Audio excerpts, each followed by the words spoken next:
Split the bamboo in the morning, dry it till night. Shape and bend it nice and tight. Cross the strands to form a pattern. Coat in silk, and you have a lantern. That's how you remember how to make a show lantern. Did you get all that, Chi-Chi? Morning, split bamboo, traveler. Then get silk, make paimon. What? No, that doesn't even rhyme. Look, it's them. Hey, Yao Yao! Hey, Chi-Chi! Whoa, Traveler! Paimon, you're here! Happy Lantern Rites! What you up to? I'm teaching Chi-Chi to make Shao lanterns. It's a real test of finger dexterity, so it'll help keep her nice and loose.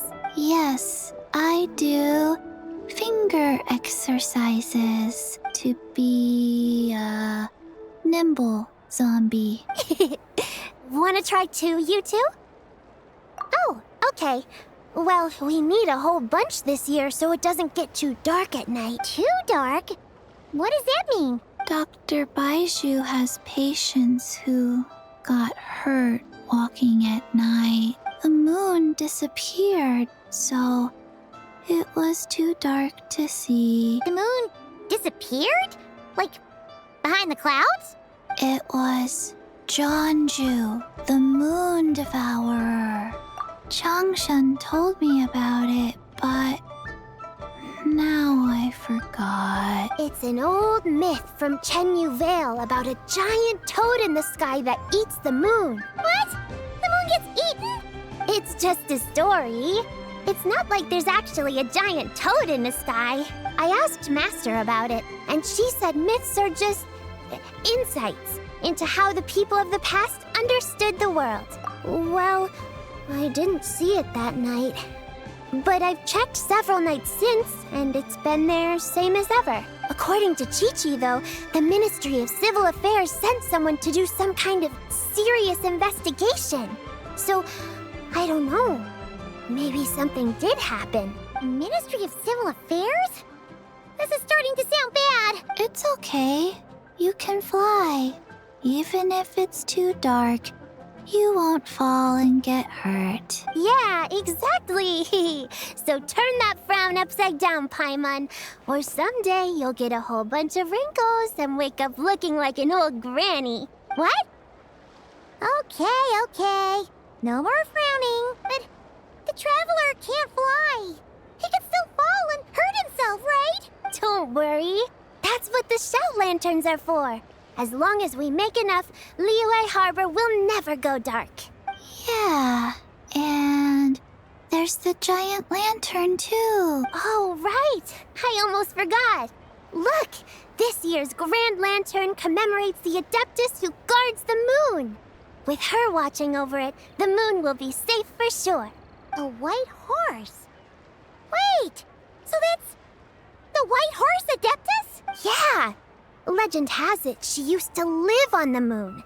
So if it were ever in danger, I'm sure she wouldn't just stand by and watch. Huh. We've heard of the White Horse Adeptus before, but we never heard the part about her living on the moon. Probably because it's a folk legend from Chenyu Vale, so not a lot of people know about it. But recently, some ancient artifacts were unearthed in Liyue, and the archaeological team even found evidence of ancient people worshipping an Adeptus who lived in a palace on the moon. It's kind of like how we write wishes on Shao lanterns and release them during Lantern Rite. The White Horse Adeptus would descend from the moon in her jade carriage and grant people's wishes. Ooh! When did that happen? She sounds different from the other Adepti in Liyue. It must have been a super long time ago, 'cause even Master barely knows anything about this Adeptus. Nope. Kinda unbelievable, right? Yanfei said the White Horse Adeptus might even be a made-up legend, just like Jeonju the Moon Devourer. Yeah, a made-up horse and a made-up toad. You're mistaken, children. The White Horse Adeptus really does exist. Oh, Mr. Liu from the Baiju Guest House. But how do you know that for sure? Have you ever wondered how the guest house got its name, Yao Yao? White colt. So, it's named after the White Horse Adeptus? That's right. And that's because one of my ancestors was once blessed by the White Horse Adeptus. Wait, really? Tell us more! Tell us more! It was a long, long time ago, when this ancestor of mine was still a young girl. She was out gathering herbs and accidentally fell off a cliff, but the White Horse Adeptus rescued her. Oh, that's it? Paimon was expecting something a bit more special. We've heard a whole bunch of stories like that before. Patience, young one. Let me finish. After the White Horse Adeptus saved my ancestor, she told her a story about the moon and the ancient kingdom of Long Gone. My ancestor was so captivated that she completely lost track of time. So much so, in fact, that when she returned to her village, she found nothing but a desolate ruin in its place. It was as if, without her knowledge, countless years had passed in the mortal world. Huh? The most extraordinary part of all is that it turned out to be a dream. When she woke up, she found herself at the bottom of the cliff, right where she had fallen. Other than her medicine basket, now filled to the brim with rare herbs, it was as if nothing had happened. Until out of nowhere, a horse's whinny echoed through the air. And when she looked up, she saw a pristine white horse leaping over the cliff. A white horse leaping over the cliff. Wow, that sure is a crazy story. But now, it's starting to sound a bit too far-fetched. Another skeptic. You sound just like my son. But I know it's true. Ancestral records don't lie. Wait, so your son doesn't believe it happened? Don't get me started. Not believing is one thing, but he even wants to change the name of our guest house. It's a disgrace, I tell you, a disgrace. Well, it was getting about time for him to take over the guest house. And what's the first thing he does? Starts going on about how the name doesn't attract enough customers and how we're losing business to Wangshu Inn. Can you believe that? As if Baiju Guest House and Wangshu Inn aren't miles apart from each other. Oh, what about something like the Geo Lord's Rest? Paimon bets that would get people through the doors. Geo Lord's Rest. I like that one. This isn't about getting people through the doors. This is about disrespecting our ancestors. Oh, White Horse Adeptus, my wish is this. Let your divine power be known. Teach my foolish son the error of his ways. Paimon wants to learn more about this Adeptus.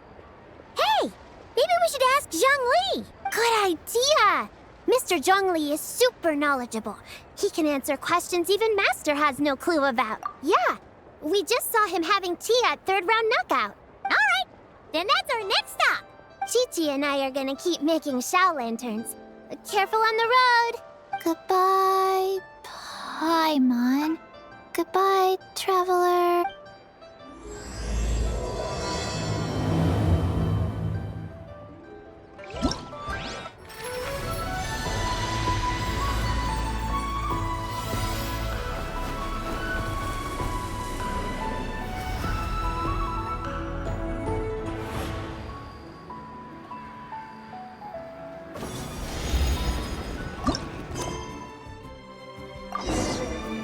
Can't catch me!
Flavor in the world? The sweet, sweet taste of victory.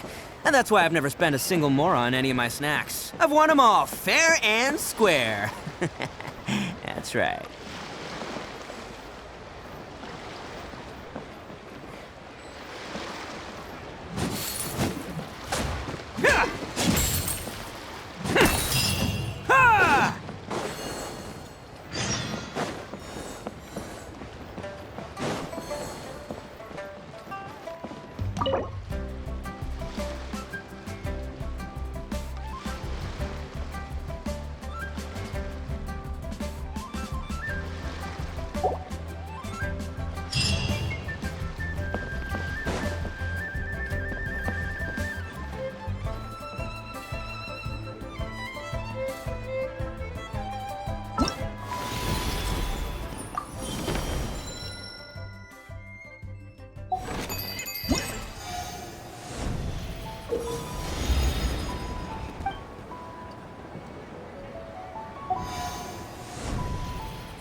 Oh.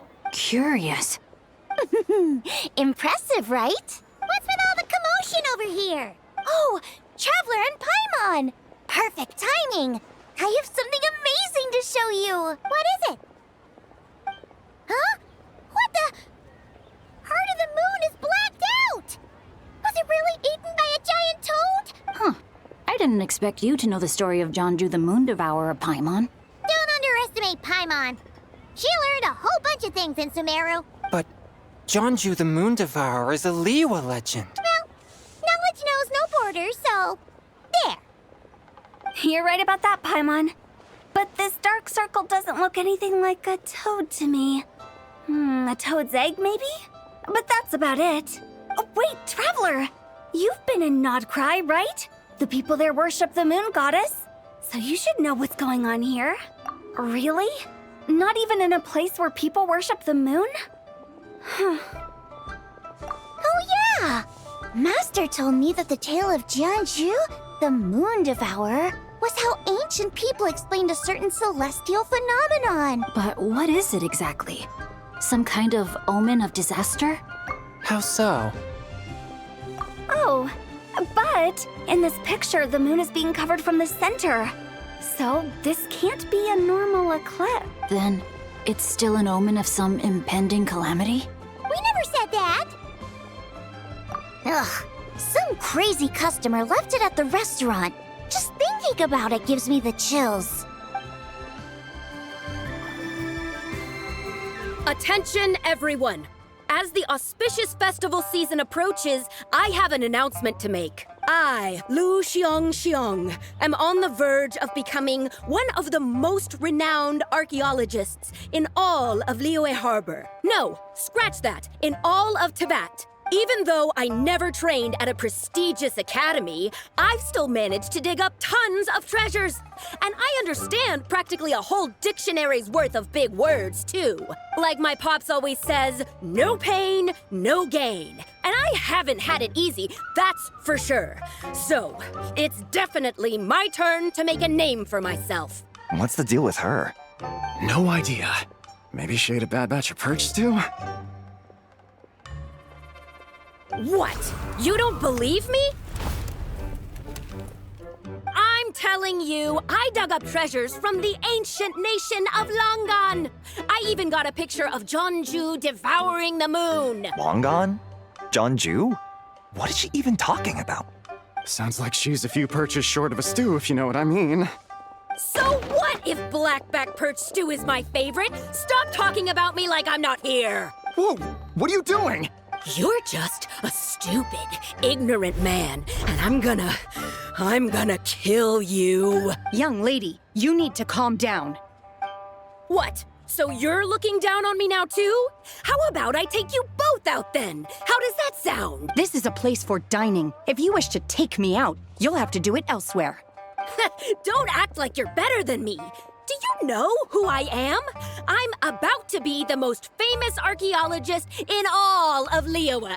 No, Tevat! Show me some respect. It's respect you want? Very well. For the sake of the other customers, we'll do this your way.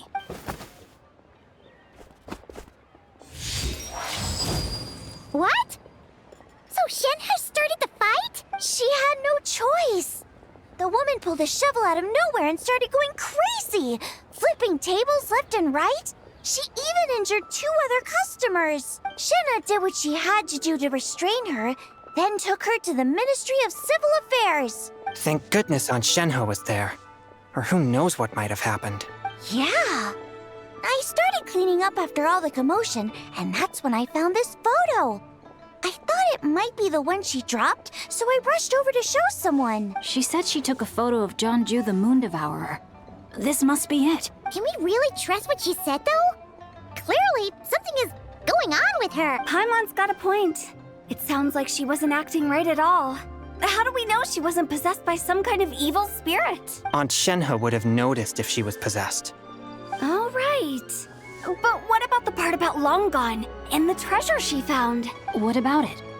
What if she raided a tomb and dug up some super special relic, then got herself haunted by an ancient ghost? One so powerful that even Miss Shenhe couldn't sense its presence. Your imagination is something else, Hu Tao. Why would an ancient ghost come to Wanmin restaurant, huh? To eat my blackback perch stew? Hey, it could happen. I'd want to eat your food if I was a ghost. Wait a second. She mentioned the ancient nation of Longan, right? Paimon's heard that somewhere before. You know what? My brother mentioned that some ancient artifacts were unearthed in Liyue recently. Mostly colored glass, fine jade, and bronze reps. Some of the text inscribed on them has already been deciphered. There were some poetic verses, but the word Longan popped up as well. So, does that mean this Longan place is real? Still, Paimon knows we've heard the name somewhere before. Do you remember, Traveler? Right! His ancestor heard about it from the White Horse Adeptus. The White Horse Adeptus? Oh, so you must have been to see the giant lantern already. Yep. And it turns out that the White Horse Adeptus is super mysterious, too. Even Madame Ping hasn't met her. Wait, I thought she was the gold-eyed Celadon mare of the 8 Adepts. That's just the interpretation you believe in, Hu Tao. There are other theories out there, too. The elders of Qingce Village believe that during the Archon War, a white horse leapt from a clear spring, transforming into an Adeptus who aided Rex Lapis in battle. In Chenyu Vale, some of the tribes take her to be the Daughter of Time, and trace her deeds to an even earlier era. Yet in other ancient texts, including the relics I just mentioned, she appears as an emissary who listens to mortal wishes, bestowing the blessings of the heavens and moon upon the mortal realm, which is why we write our wishes on Shao lanterns. That's so complicated. So what's the verdict? Which version is the truth? I'm afraid there's no definitive answer to that. You two have been all over Tevat. Do you have an idea? Nope, sorry. We were actually on our way to ask Zhongli. He knows even more about this kind of stuff than us. Ah, looking for a consultant, huh? He's having tea with Miss Linlong. Shigu Antiques is hosting an exhibition tonight. An exhibition? For what?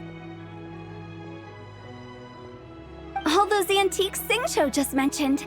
So if you head to the big ship docked in the harbor tonight, I'm sure you'll find him.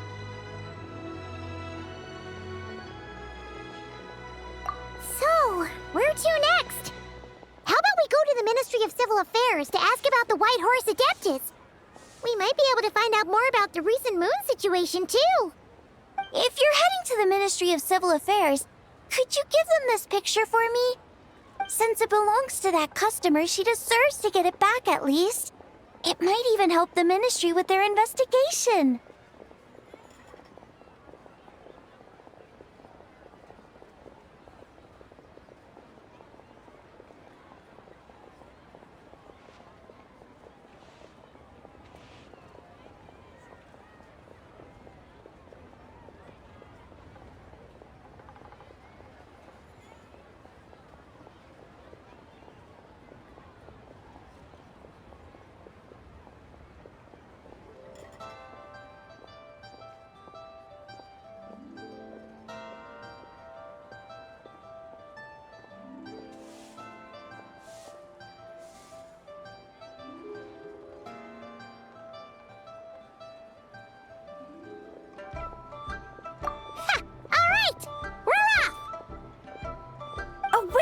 I almost forgot!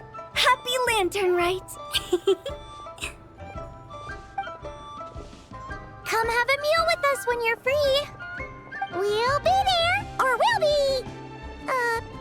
square.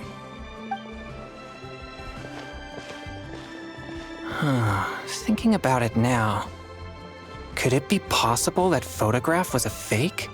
A fake? You mean like the customer fabricated it to gain academic recognition? Nice one, Chongyun. I never even thought of it like that. How about we go check out that place tonight? I know exactly where it is. All right. I'll get scolded if I get home too late. Live a little, Sing-Cho. You act like this is a first for you. Worst comes to worst, we'll get Xiangling to cook you something delicious, okay? Well, when you put it like that, I suppose it's worth the risk. You were just waiting for the promise of free food, weren't you? Fine. It's a plan then. We'll meet up tonight.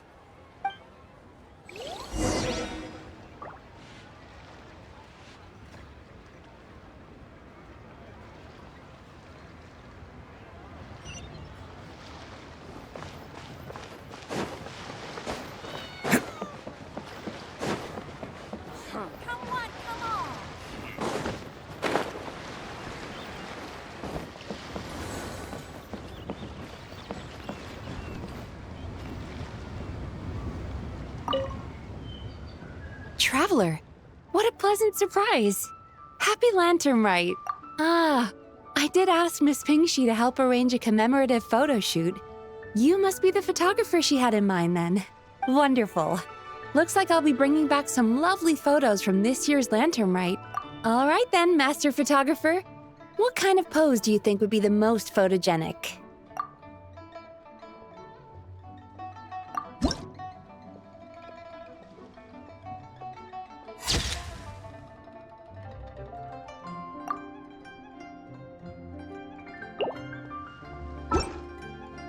Oh, what a lovely picture. Thank you. I'll keep it safe.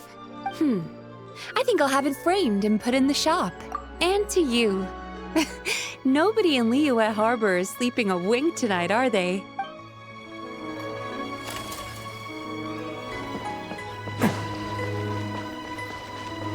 Can't catch me!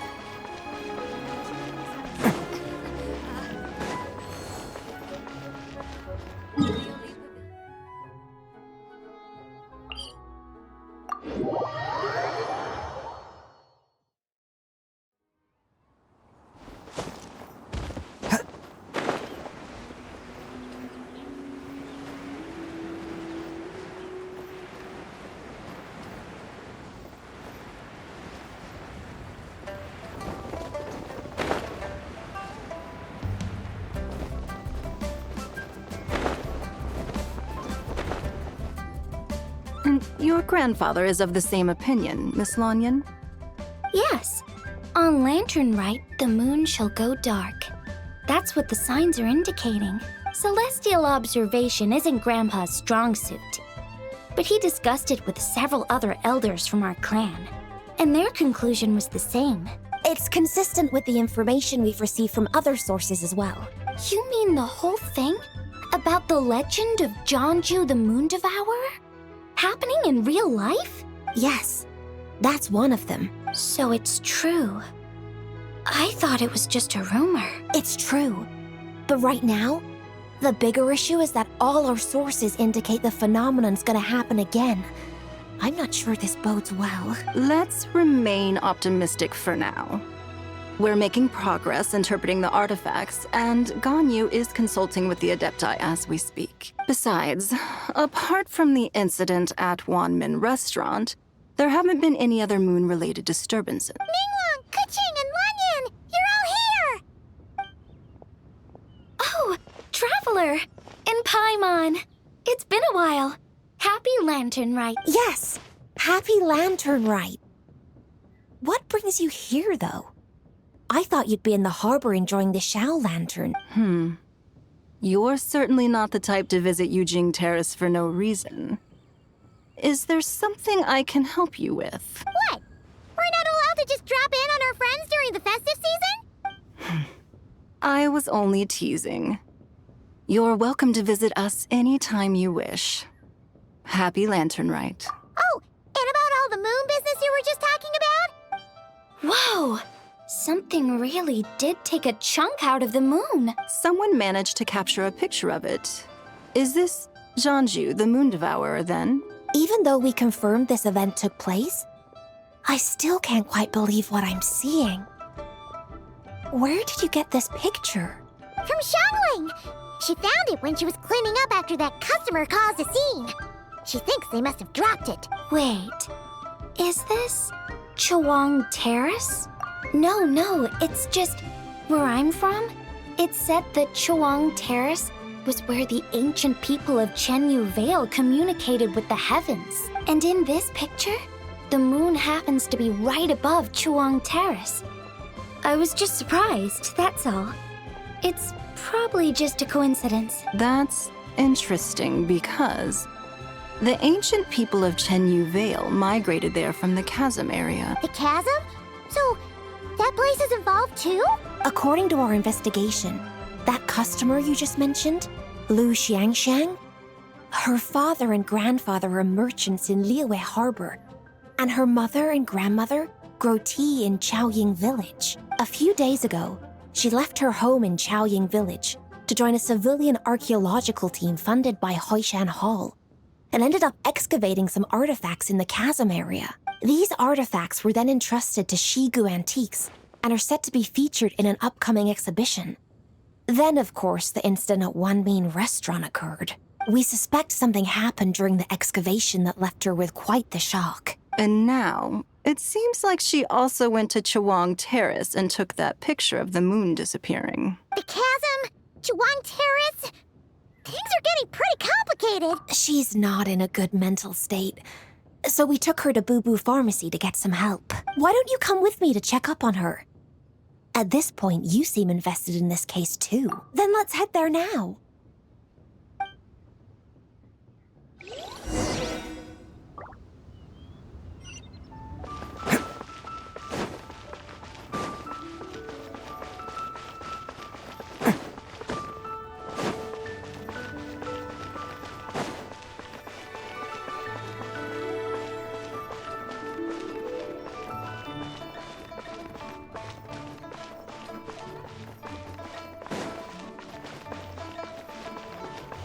Can't catch me!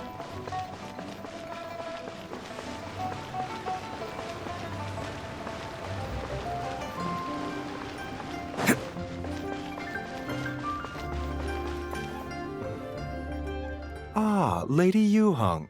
Oh, and the Traveler and Paimon are here as well. What a pleasant surprise. Happy Lantern Rite. I hope we're not interrupting, Dr. Baiju. Not at all. I assume you're here to see the patient? Unless it's urgent, however, it would be best not to disturb her rest. It's quite unstable. She's even more agitated than when she first arrived. And she refused to cooperate when we tried to check her over. I had no choice but to prescribe a calming draught and to have her rest for 2 days. So she's getting worse? That isn't the news I was hoping for. It's just a precaution. Based on an earlier conversation with her, it seemed more like a fixation than anything else. She hasn't lost her mind. That's right. When we asked about it, she kept insisting she was going to be famous far and wide. Well, it might not be far and wide, but she certainly made a name for herself around Yujing Terrace. Even some of the Qixing know who she is. Not often, that's for certain. From my initial assessment, the patient appears to have experienced some sort of shock, and whatever it was seems to still be haunting her. But what could have caused such a thing? The relics from the chasm? Or the moon above Chuang Terrace that night? Come back in 2 days, and you might just have your answer. I suppose that's all we can do for now. We'll take our leave then, Dr. Baizhu. Of course. If you need anything else, don't hesitate to stop by. Speaking of those relics from the chasm, aren't they being featured in an exhibition tonight? That's right. Are you planning to attend? Yeah! We wanted to have a talk with Zhang Li anyway, and now Paimon's even more curious about these relics. I would, except every item in the exhibition had to be registered with the Ministry of Civil Affairs. So I'm afraid it's been spoiled for me. I reviewed them all myself. There are some rather peculiar artifacts, that's for certain. We're still working on decoding the ancient text that appears on them. Yeah! The word jade appears a whole bunch, doesn't it? Huh? How did you know? Shincho told us. He said there were some ancient poems on them, too. He's quite well informed, isn't he? Well, he's right. We believe they're direct references to the ancient nation of long gone. As for the other text, instead of regular poetry, it seems to be more like ceremonial language used to worship the moon and the gods. The moon and the gods? Well, looks like it's almost time for the exhibition. You two should head over. There's an usher at the harbor who will lead you to the venue. Not at all. The exhibition is free to the public. The people of Liyue have a great respect for our history and are eager to learn from it. Plus, the exhibition is being organized by Linlong, the owner of Shigu Antiques. As far as I know, it's been a long-time goal of hers to hold a cultural exhibition of this scale, where people can learn all sorts of information about the past. Guess we're in for a real treat tonight, then. Yes. Have a great time.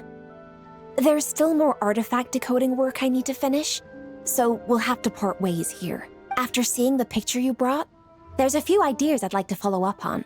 You're hard at work even during festival season? Huh. You haven't changed one bit, Ka-Ching. I'm simply fulfilling the responsibilities of my position. That's all. All right. I should get going. See you later.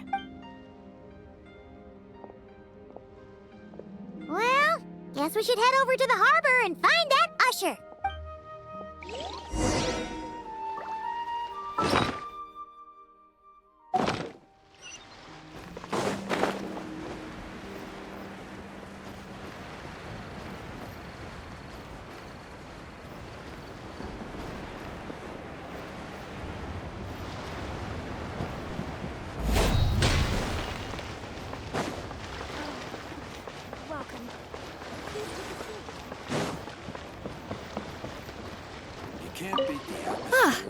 Here for the exhibition?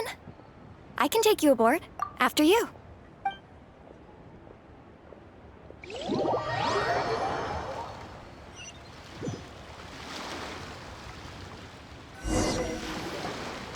Whoa!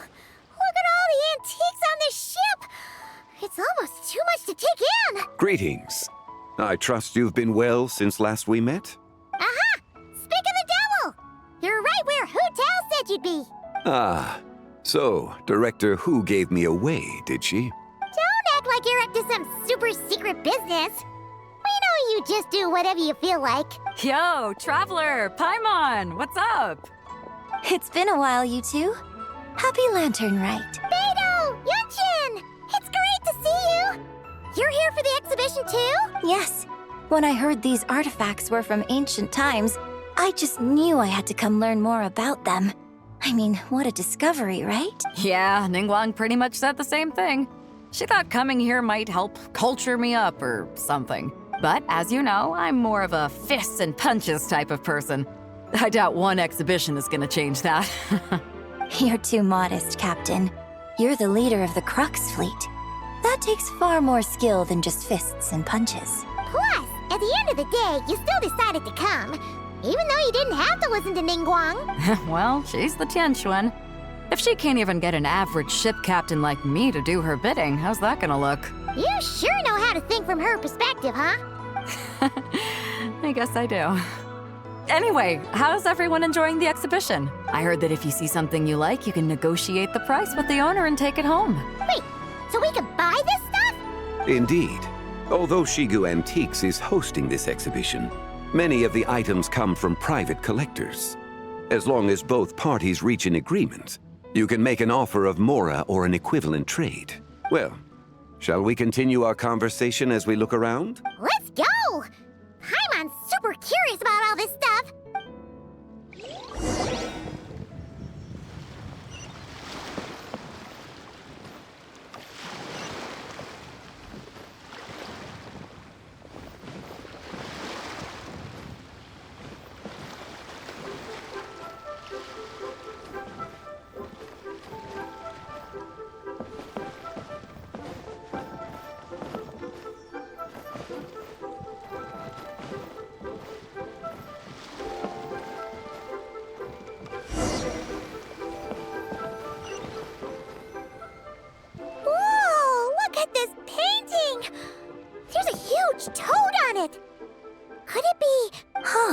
This material is quite unusual. It doesn't look like paper, more like silk or some other kind of fabric. Yeah, I was thinking the same thing. Well spotted. This is a painting of Jianju, the Moon Devourer, made primarily with mulberry silk. Such craftsmanship is rarely seen in modern-day Liyue. Ha! Jianju the Moon Devourer! Paimon knew it! That toad made it super obvious. What's that? A new dish at Wanmin restaurant? No! It's a kind of lunar eclipse. You heard about how the moon disappeared recently, right? Oh, yeah. You're saying a toad did that? That's what the legend says. So, nothing to do with food then. Noted. And the figure next to the toad, is that the White Horse Adeptus? From the stories I've heard, her palace lies on the moon. That would seem to be a logical assumption. No. In fact, this item was discovered in Chenyu Vale, and many years ago at that. Oh, so it's from Chenyu Vale? Actually, that's not quite right. You see, this painting is primarily comprised of mineral-based pigments, such as cinnabar and azurite, which are usually found within stratified rock. This suggests its place of origin may very well have been the chasm. You could have just started with that. You're as knowledgeable as ever, Mr. Zhongli. I had only ever heard the legend of Jianju the Moon Devourer, but now seeing it depicted in this painting, I wonder, if I purchased it, perhaps it could serve as inspiration for a new opera. Though I'm not quite sure who the painting belongs to right now. A splendid idea, Miss Yoon. Perhaps in lieu of mora, you could offer the lyrics to said opera as recompense. The lyrics? But to whom? Why, to me, of course. I am the owner of this painting, after all. Wait, so you're one of the private collectors of the exhibition? No wonder you knew so much about the painting. But lyrics in exchange for a precious antique? My work could never possibly be of equal value. I don't know about that. I'm not much of a scholar, but even I know your operas are in a league of their own. An astute observation, Captain Beto. In my possession, this painting is nothing but a lifeless artifact. In your hands, however, it could be transformed into a new piece of art entirely. Quite the worthy exchange, no? But I'm not sure when I'll be able to finish writing it. It certainly won't be ready this year. Allow me to be equally forthright, Miss Yoon. This silk painting is merely a copy I made of the original work. There is no need for such concern over its value. Huh? So it's a fake? I had no idea you were such a skilled artist, Mr. Zhongli.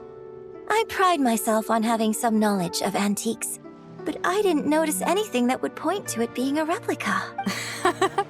You never cease to amaze me, Mr. Zhongli. You flatter me. All that said, Miss Yoon, you must accept. Truly, I insist. Huh. He's gone from handing out fake Mora to fake paintings now, huh? Your kindness is impossible to refuse, Mr. Zhongli. Rest assured, I'll be sure to return the favor.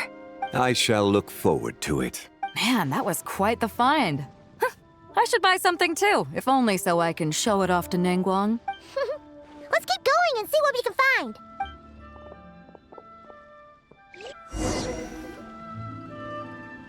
Wow, this bronze war chariot is really something.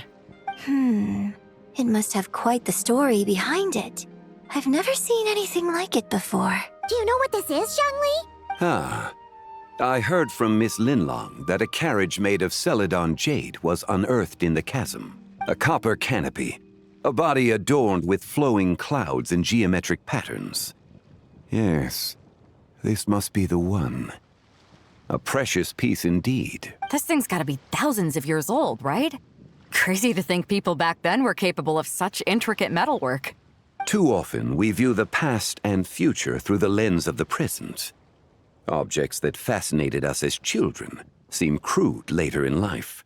And that's only after a few decades or so of separation. If one were to stretch time across hundreds or thousands of years, one might discover that time is not always a force that pushes things forward. It would seem the people of that era managed to create a remarkable civilization in their own right.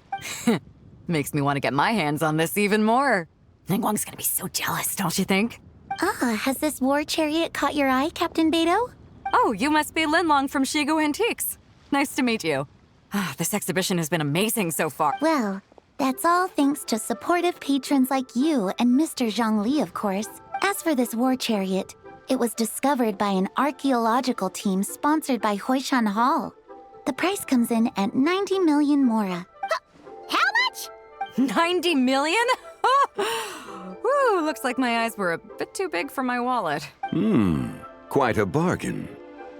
A bargain? 90 million Mora could feed Paimon for like 1,000 years! And if you actually went on an eating spree that long, perhaps you'd be considered an antique worth that kind of Mora, too. What, 90 million? Nuh-uh! Paimon's worth way more than that! Well, if Mr. Zhongli thinks it's a good deal, I'm sure it's worth it. Beidou's putting way too much faith in Zhongli. What if he's only here to drive up sales? I'll take the chariot, Miss Linlong. Someone will come by with the payment. Quite the discerning eye you have, Captain. After the exhibition ends, I'll have someone deliver it to the Alcor. Actually, could you send it straight to Yujing Terrace? I'd like for the Tianquan to see the proof of my discerning eye for herself. Understood. Great. Yunjin and I both found something. What about you three? Want to keep perusing?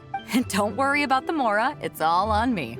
Nobody's going home empty-handed tonight. I appreciate your kindness, Captain, but I'm afraid I have some private matters to discuss with Miss Linlong. In that case, don't let us keep you, Mr. Zhongli. Right this way. Traveler, Paimon, perhaps you would like to accompany me. What? So you can show us another bargain antique that's so far out of our price range it's not even funny? Other people are always demanding Mr. Zhongli's time, but it's quite rare for him to extend an invitation himself. I wouldn't pass up this opportunity if I were you, Paimon. Yeah, just don't forget to come aboard the Alcor for a drink later. Yeah, guess you're right. Taking a quick look isn't gonna cost us anything. Let's go!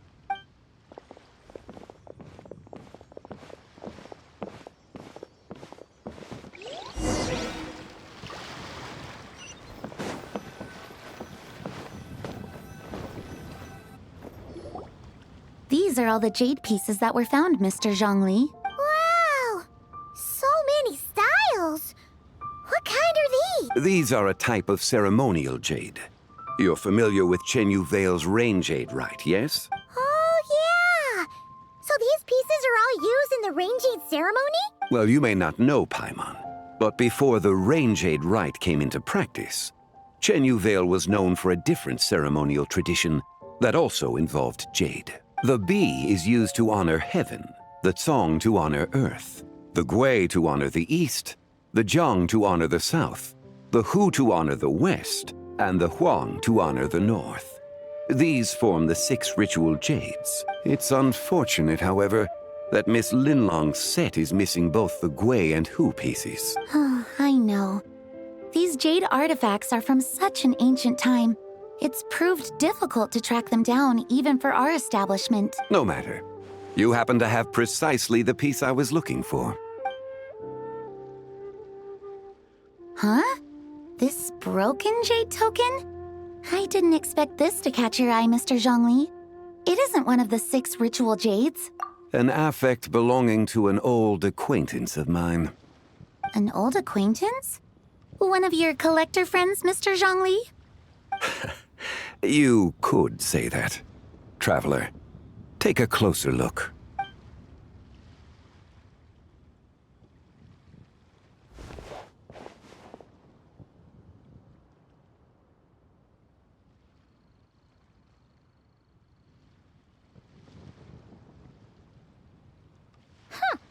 It doesn't look all that special to Paimon.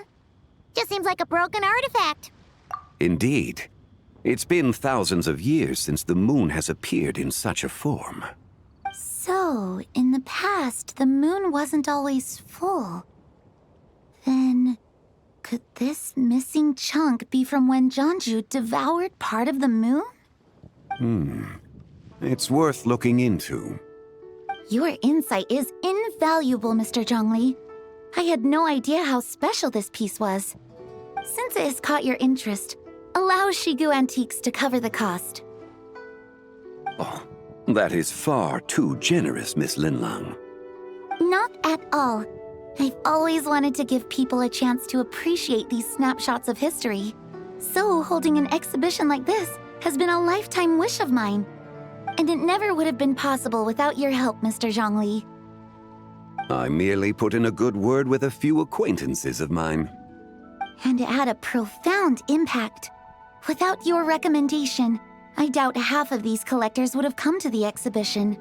So, on both a personal and professional level, I owe you my thanks, Mr. Zhongli. Wow! Zhongli actually did something useful for once.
Three, 5, 7.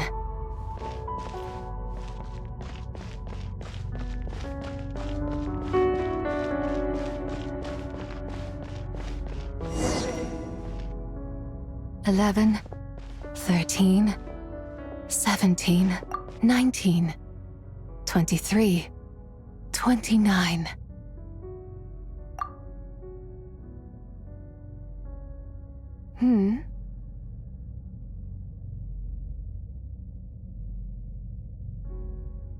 You also enjoy counting in such a fashion, lost child?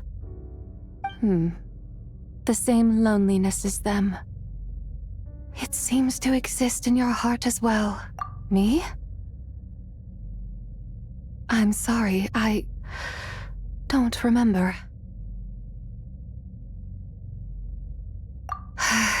The shadow of the moon? Or a dream of time? I'm sorry. No one has asked me such things before. I've been here for so long. There is much I have forgotten. I know nothing of your arrival. All I know is the longing in people's hearts. Yet, I sense the moonlight's guidance within you, child.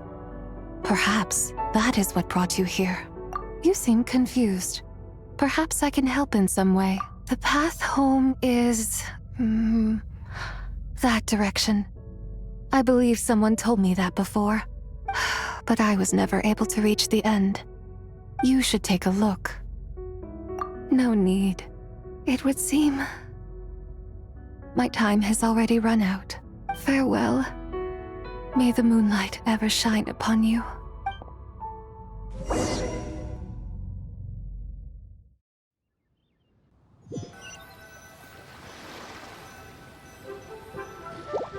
Wow! Zhongli actually did something useful for once.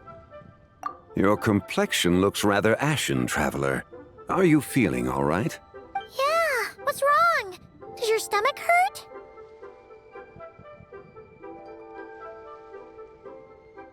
Huh? What are you talking about? You were right here the whole time. Ah, I see. I'm afraid we must take our leave, Miss Linlang. My friend has taken ill and I must escort him to get some rest. Of course. Traveler, Paimon, please, come with me. Ah, yes. Regarding the payment for the Jade Token. Charge the expense to the Wangsheng Funeral Parlor if you would.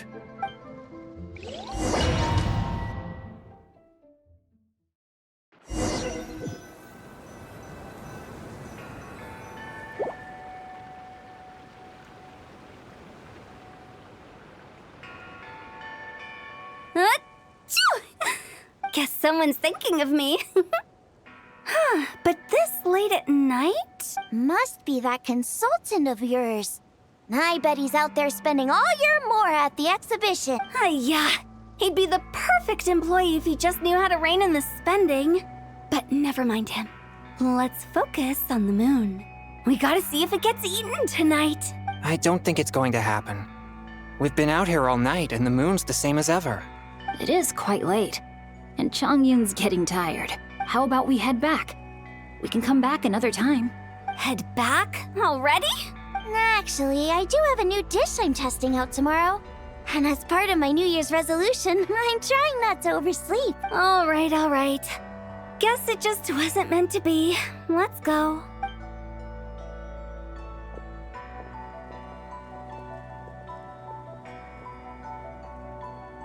When the sun's out, bathe in sunlight. When the moon's out, bathe in moonlight.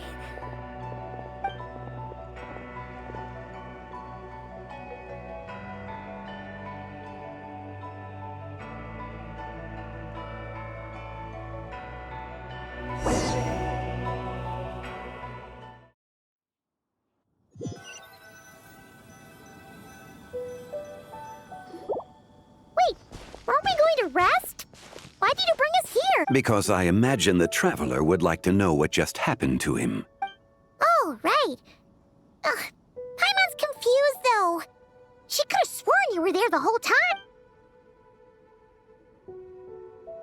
Oh, how is that possible? It sounds like his spirit formed an inexplicable connection with the being in that space. Ah, you suspected from the beginning, didn't you? Indeed, the being you met is the fabled White Horse Adeptus, and the original owner of this Jade Token. Her name is Zibai. Wait, does that mean she's inside this token? No, she does not reside within this token, but rather within the moon's shadow. This token is merely a medium. Word has it you accomplished quite the feat in Notcry. You and your friend brought the Frost Moon back to Tevat. Tell me, did you ever wonder about the other moon? The one that hung in its place for thousands of years? We never really thought about it, but it must have been a fake, right? A fake moon? Indeed, it was false. Its true nature, nothing but a projection of the moon. It also happens to be the prison that confines Zibai to this day. Wait, the White Horse Adeptus is trapped inside that projection? Then we need to rescue her! But the moon in the sky right now is the real one, right? Where did the fake moon go? And why can't Paimon see it? With the return of the true moon, the shadow naturally lost its place in the heavens. Now, it is disintegrating bit by bit. It's a process that comes and goes. When it occurs, it looks like the moon is being obscured by a black shadow. But when it stops, the shadow disappears and becomes invisible to the eye. So, you're saying there's an invisible fake moon blocking the real moon right now? Indeed. Okay, this is not what Paimon was expecting. My hypothesis is that people's wishes could be what trigger the periods of disintegration. After all, when you experienced that episode just now, it was precisely when Miss Linlong spoke of her own wish. Wait, is that because the White Horse Adeptus answers people's wishes? The legend must be true then. So, that means the more wishes we make, the faster the fake moon will disintegrate, right? Then it won't be long before the White Horse Adeptus is free! Quite the contrary. After countless years trapped inside, the two have merged into one. When the moon shadow is gone, Zibai will cease to exist in this world. Oh no! So, by bringing the moon back, we actually hurt the White Horse Adeptus? Do not burden yourself with such thoughts. Because of your actions, a promising opportunity has presented itself to us. Let us not forget, what is crumbling is also precisely that which imprisons her. Yes, and that is why I invited you here tonight. Your connection to that broken jade token confirms that you can do what I envision. However, while I had hoped to receive your assistance, this matter could have significant ramifications. I must admit a certain reluctance to implicate you in more of Tevat's secrets. Often, the deeper one's knowledge of such matters, the harder it becomes to extricate oneself from. You are someone who once traveled through the boundless sea of stars. I cannot help but wonder, perhaps it is wrong for your fate to become too entangled with the fate of any one world. Such is your conviction, then. Since journeying beyond Lille, you have had ample time to reflect on these matters, it would seem. Very well. The first secret I must reveal is that Zibai has long since passed away. The being within the Shadow Moon is merely one of the 3 deadly selves she severed before her death. Wait, the White Horse Adeptus is dead? Weren't you supposed to tell us how to fix this? Now it just seems even more impossible! Please, remain calm, Paimon, and allow me to explain. The 3 deadly selves is a practice used by those engaged in spiritual cultivation. The intent is to sever the 3 vice-laden mortal selves to reveal one's true, pure self beneath. However, Zibai's 3 selves are more complicated in nature. Because in the moment before her death, someone preserved the shattered essence of her soul and placed the fragments within her 3 deadly selves. If we retrieve the 3 fragments of her soul, there is a chance we can restore her presence in the mortal realm. So that means we can bring her back to life? Yes, provided we retrieve the fragments of her soul's essence from the 3 deadly selves. Indeed, the being you encountered was Zibai's first deadly self, Ziju. After Zibai's death, she ascended to the heavens and became one with the Shadow Moon. The essence that resides within her is a heavenly soul, also known as Taiguang. Thus, this self is the closest to Zibai's true nature. That said, because she is trapped within the Shadow Moon, we have no choice but to seek out the other 2 soul essences first. Then we can unite them as one. Her second deadly self is called Ziju. After Zibai's death, she fell into a slumber deep beneath the earth in what is now known as the Chasm. The essence within her is the Earth Soul, also known as Xuangling. She is the self that inherited most of Zibai's memories and wisdom. The chasm? So, do we have to go there to find her? That won't be necessary. I sensed her presence on the jade carriage from earlier, the one at the exhibition. It's possible the return of the Frost Moon awakened her, and she emerged from the chasm alongside that batch of ancient artifacts. Wait! That must be why you agreed to help with the exhibition! To investigate the artifact! Indeed. So in truth, Miss Linlong was the one who helped me. The third deadly self is Zichao. The essence within her is the human soul, also known as Yojing, Zibai's shade. Thus she is the most free-spirited among the three. She lent me her aid during the Archon War, 1,000 years ago. But later, as her powers waned, she retreated into the mountain. I imagine finding Zichao should prove the most troublesome, so I shall take it upon myself to track her down. So, we need to find the second deadly self, right?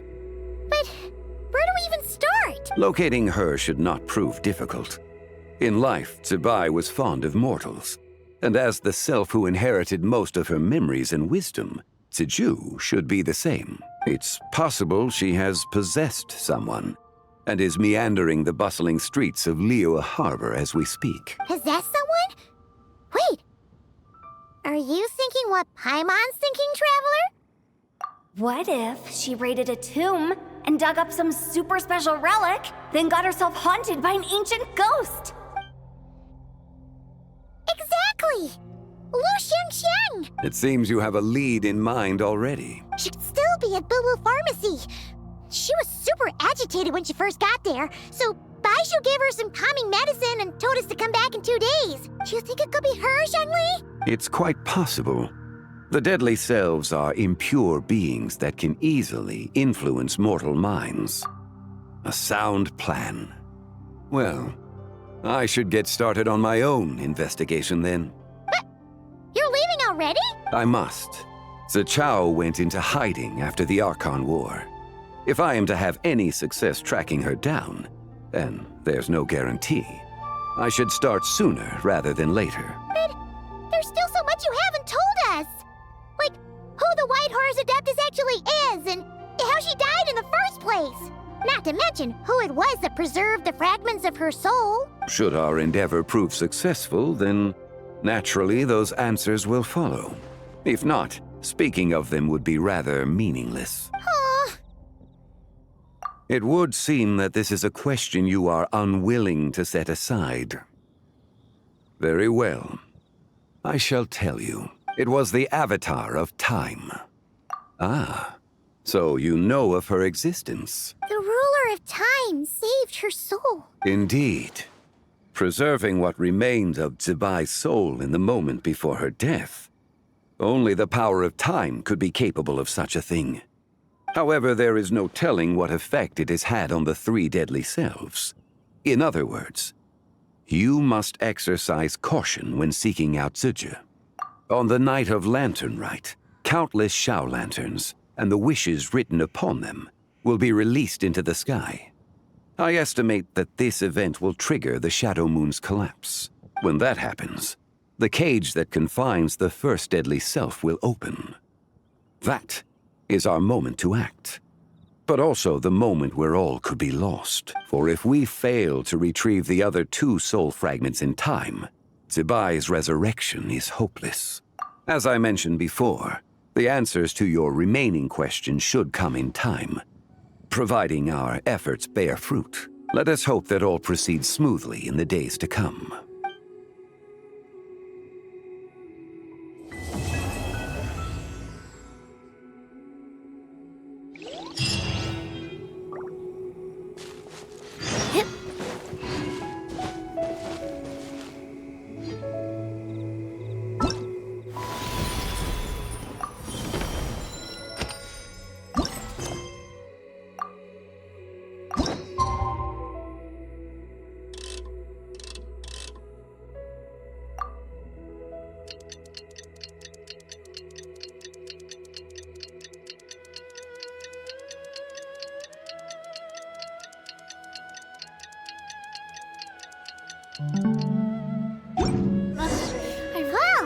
Should we head to Boo Boo Pharmacy today? Fingers crossed we learned something useful.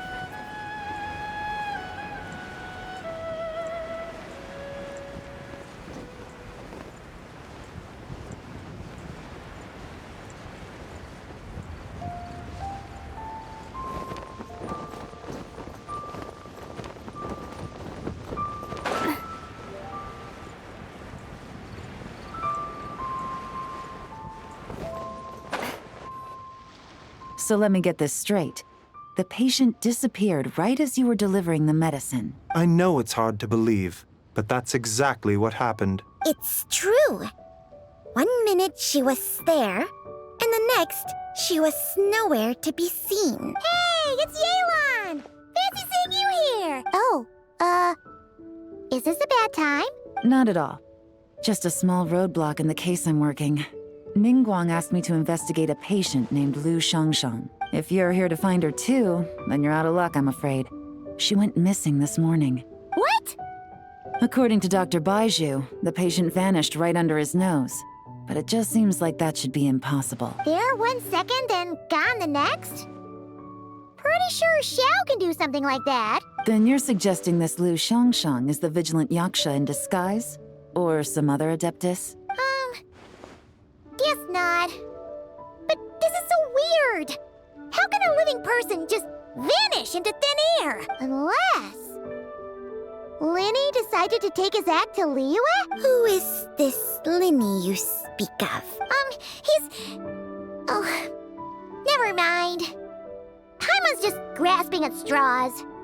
Let's set aside the how for now and focus more on the where. You mentioned this patient has a strong obsession with achieving fame and recognition? Yes. She kept talking about becoming a renowned archaeologist and making a name for herself. So, are we looking for a place where it's super easy to become famous? I think we should check out the Xiao Lantern crafting stalls. Because it's easy to become famous by making Xiao lanterns? Not exactly. When the people of Liyue need a solution to a problem, their first thought would be to pray to the gods and the Adepti. If her wish is to become famous, she might write it on a Xiao lantern in the hopes that the fabled White Horse Adeptus might make it come true. That certainly sounds probable. Turns out, the White Horse Adeptus might be a lot closer to home than she thinks. What was that? Nothing. Let's go check out those stalls.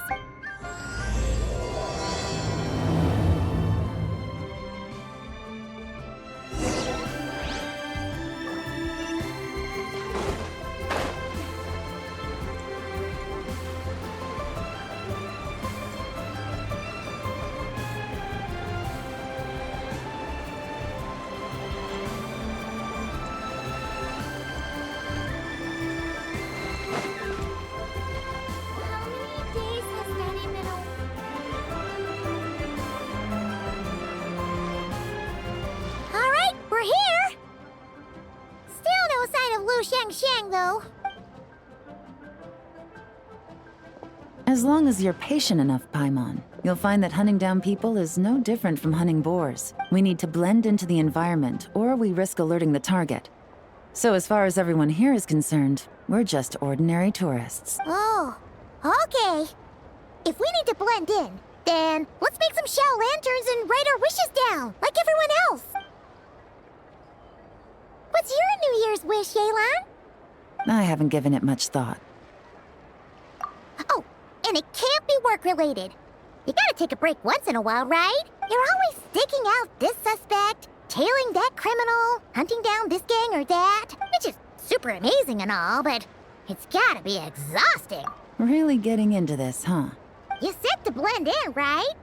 Come on, it's all part of the act. So you gotta think of something. Then, I suppose, it'd be to go traveling the next time I get the chance. Traveling? That's our bread and butter! Wanna join us? Thanks for the offer, but my desk is piled high with reports on your exploits. And that's not quite the kind of traveling I had in mind. I was thinking more the lie down and do absolutely nothing kind of travel. Something a bit more easy and breezy, right? Hey, wait! We know just the place!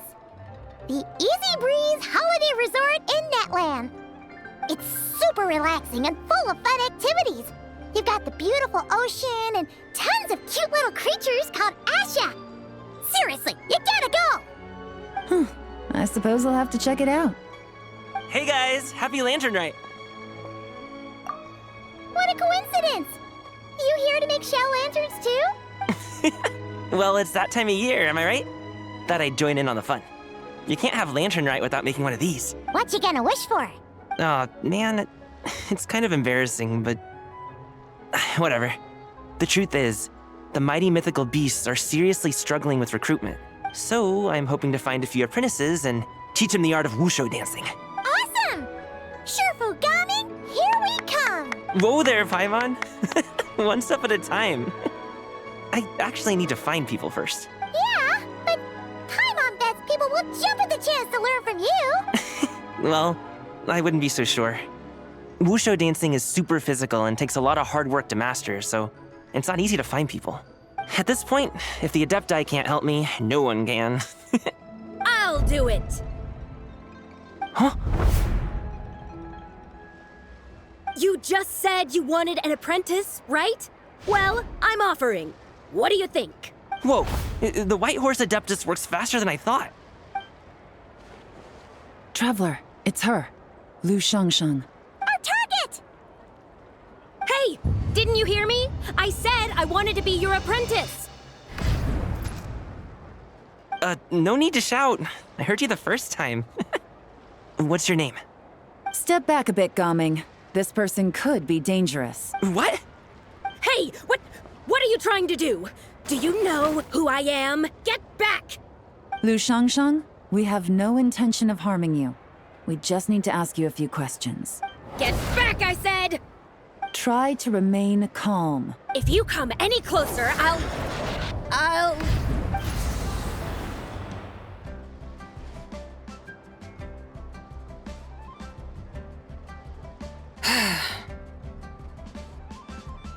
Little wisp of a being. How are you able to see me? So what if I am? Leave at once! You, a mere mortal, whose own life hangs by a thread, would dare reach for the power of life and death? Unless you wish to be condemned to eternal damnation, you would do well to abandon this foolish endeavor. I shall speak on this no further. Don't come any closer. How did I get here? Who are you people? Playing dumb, are we? Save it. We know you attacked those people at Wanmin Restaurant. What? No, I would never. You must be mistaking me for someone else. You don't remember? Of course not. How could I do such a thing? What about the photo you took near Chuang Terrace? What photo? What's going on?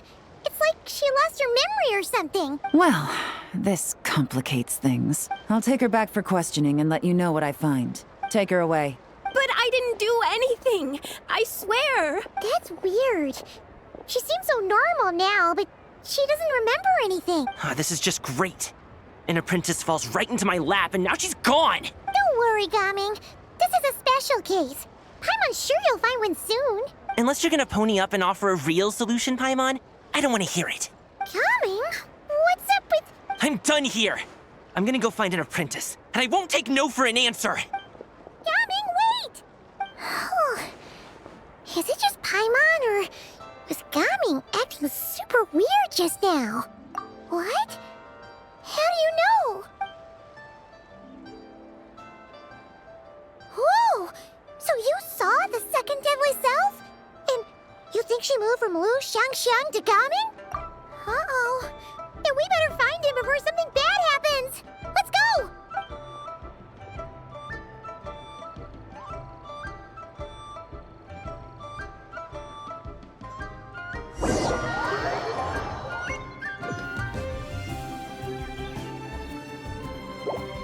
Alas, why must Cloud Retainer inflict such woe upon us, Moon Carver? By the order of Rex Lapis, we were supposed to make haste to the harbor to stand watch. Yet we arrived late, for you, in your inscrutable wisdom, chose that very moment to tend the mint. It is no wonder Cloud Retainer banished us to the wilderness in anger. A pity only that I, blameless as I am, was made to share in the punishment. Blameless indeed. You speak as if it was not you who decided to plant all that mint in the first place. Yet now, in its wretched state, overrun by blight and vermin, you would turn away? Utterly heartless, I say. Were I truly that heartless, would I have rescued those seedlings from this desolate wasteland, granting them haven in your hallowed garden? Alas, if blame must be laid, let it fall upon Cloud Retainer for failing to recognize the virtue of our plight. Ah, at last a sentiment with which I can agree. If ever Cloud Retainer is away, we should steal into her abode and plant a veritable field of mint. A tempting little ruse, is it not?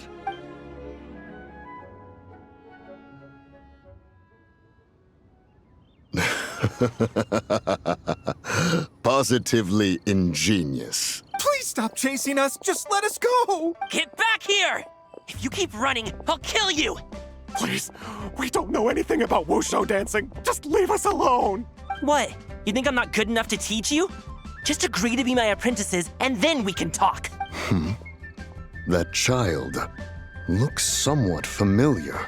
Ah, it appears to be the wushu dancer from Liyue Harbor. I have seen him perform on occasion. Come, let us take a closer look. Has trouble befallen you, young one? Perhaps we can offer aid. Oh, thank the gods. Please, sir, you have to help us. This guy's trying to force us to become his wushu dancing apprentices, and he won't take no for an answer. Oh, so it is you who require aid, not the other way around. Get out of the way, old man! This is between us. Preposterous. You dare to presume we are of a mature age? Listen here, brazen youth. Skilled you may be in the art of dance, yet your offstage demeanor leaves much to be desired. Hold on, Mountain Shaper. Something is amiss. Look closer. Huh. Indeed, he bears the mark of something unclean. It spells trouble. You there, depart at once. Hey! You drove off my recruits, old man! You'll just have to take their place, even if you're a bit on the decrepit side. Many years it has been since a being has dared speak to us in such a manner. Now let us see what evildoer has sought to use you as its puppet, young one. You two, you're Adepti! Does that strike fear in your soul? Whoa! Two Adepti recruits just fall right into my lap? That white horse sure knows how to grant a wish. Coming! Slow down! Jeez, take a hint, will you? I told you to stop following me! Traveler, Paimon, keep your distance from this youth. Evil has taken a hold of him. We know! It's one of the White Horse Adeptus' deadly selves! She's possessing Gaming! The White Horse Adeptus' deadly selves? Could it be that Rex Lapis called us to Liyue Harbor for this very reason? Hey! What are you two whispering about over there? Who's gonna be first apprentice and who's gonna be second? It doesn't matter. I'm not the kind of Sufu who plays favorites. Insolent spirit! Be gone from this child at once!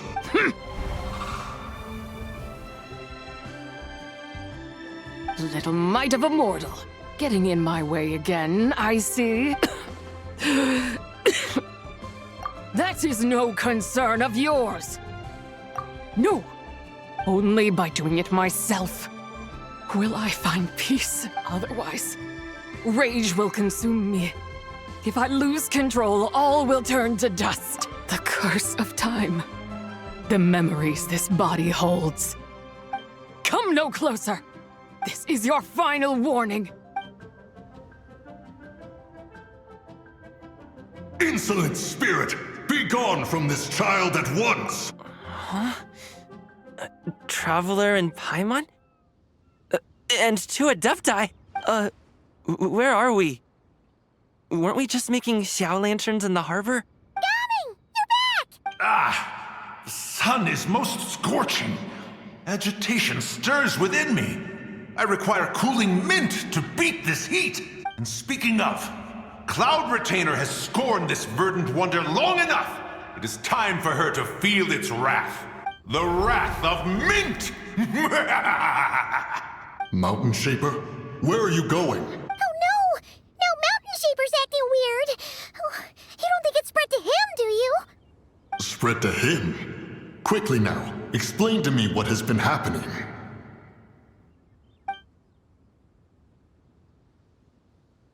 What? Was I really that rude? Jeez, someone get my dad to throw a slipper at me. I'm so... Whoa! You okay, Gaming? He is fine. It is simply exhaustion. But to think Mountain Shaper would succumb to something like this, it is most unexpected. So, what do we do? We can't just leave Gaming like this, but we can't ignore Mountain Shaper either, right? My cultivation level rivals that of Mountain Shaper.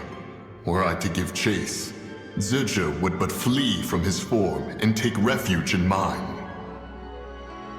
Seek out Streetward Rambler. Cloud Retainer and the Conqueror of Demons should be with her. I shall take this child back to the harbor and join you post-haste. Whoa! What are all the Adepti doing together? Rex Lapis charged us with keeping watch over Liyue Harbor should danger rear its head. I dare say this is the very crisis he anticipated. Come, we must devise a strategy before confronting Zizha.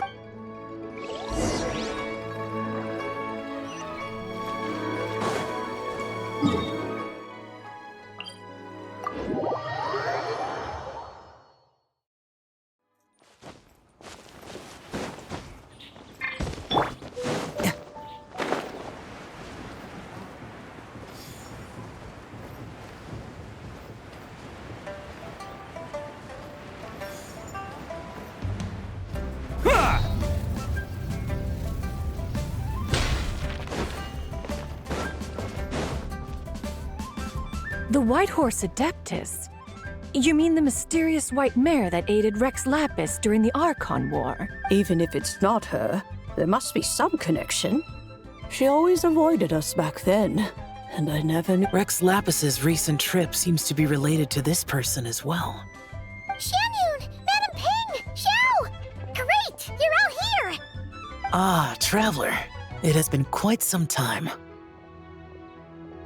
Oh, happy lantern rite, Paimon. You're as lively as I remember. I trust things have been well. Sorry, Madam Ping. No time to catch up. Something terrible has happened. What is it? Has Mountain Shaper gotten himself into trouble? Mooncarver is here with you, but he is not.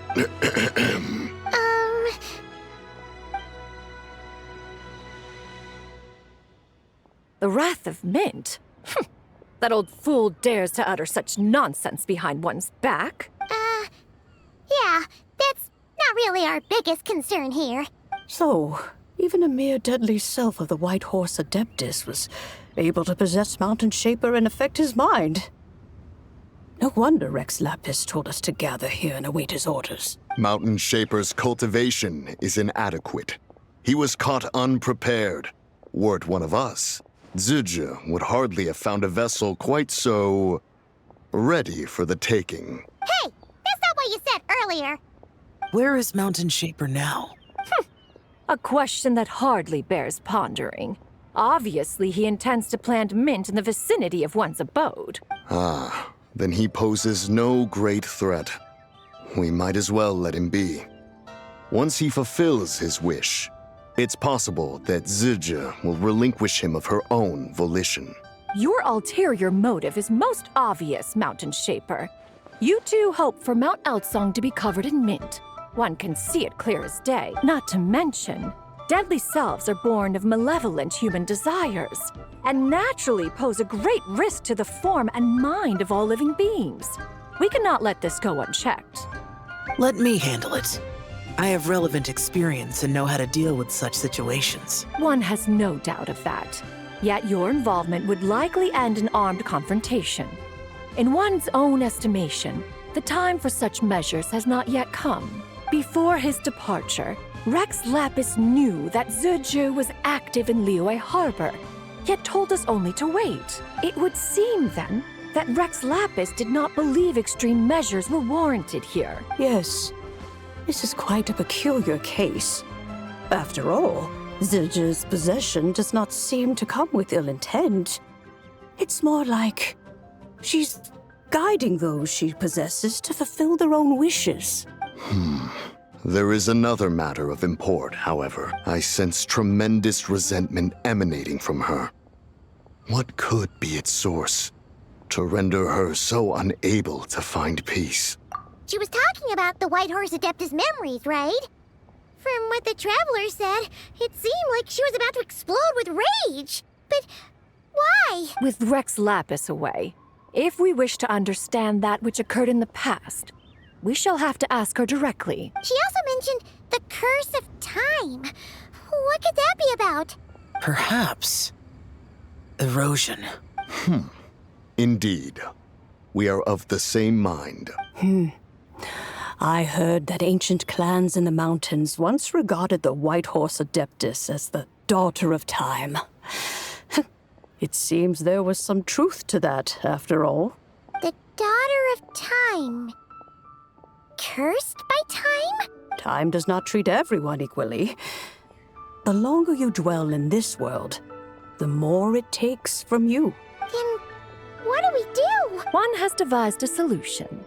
Based on what you have told us, it seems that Zizhu is in the habit of leaping to a different host when provoked. One's plan is for us to block all escape routes while you confront Mountain Shaper, forcing Zizhu to reveal herself. Then, if prior experience stands, she will have no choice but to possess you. However, not only are you able to sense it, you are also unaffected by the peculiar state of stasis. In other words, in that moment, you would have the chance to either subdue or persuade her. That is akin to walking straight into the lion's den. Allow me to go instead. Yeah! Isn't this plan a bit too risky? Why doesn't Paimon try first? After all, even if she got possessed, it's not like she would pose a danger to anyone. Paimon's wishes aren't all food-related, you know. One would not suggest this course of action if one had any such reservation. Time and again, the Traveler has proved immune to Zizhu's influence. Consider for a moment why that might be. Oh yeah! That's what the First Deadly Self told you, right? Perhaps your time in Nodcry left you with the blessing of the newborn moon goddess, Traveler. And this White Horse Adeptus clearly has a profound connection to the moon. Indeed. Indeed. I see. Have you other concerns, Conqueror of Demons? I was just trying to fathom why Rex Lapis left without explaining the situation in detail. But now I think I understand. Rex Lapis entrusted this matter to the Traveler, which means in his estimation, the Traveler must be the key to its resolution. So I have no other concern. I trust Rex Lapis, and I trust you. Then we are all in agreement on proceeding with this plan? Very well. We should depart at once, lest we lose our chance. Let us see whether that old fool truly dares to face one's abode with Mint.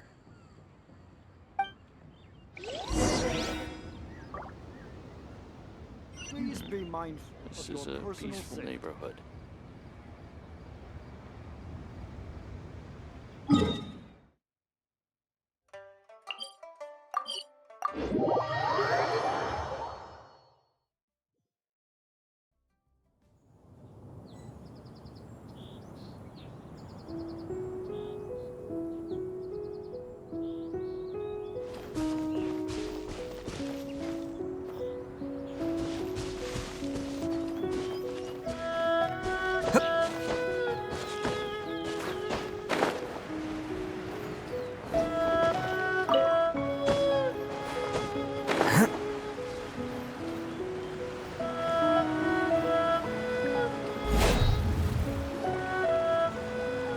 1 mint, 2 mint. Let us plant a whole slew of mint.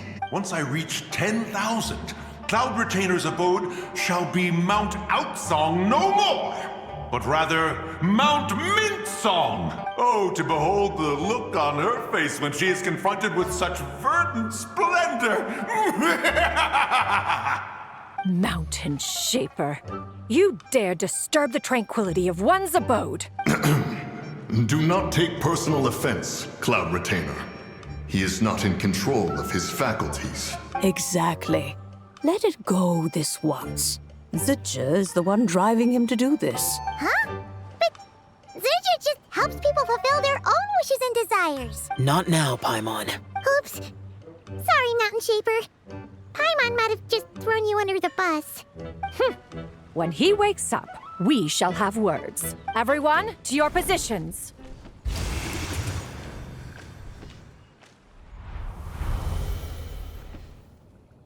Be careful. A pest? I must catch it. Again! Oh, young one, it is you. Don't tell me. Cloud Retainer sent you? Ha! Such brazen insolence. Such presumption. Such boundless avarice. That wretched adept's impudence knows no end. If she dares lay a finger on my garden, I shall smash her cuisine machine to pieces. You think I am one to fold so easily?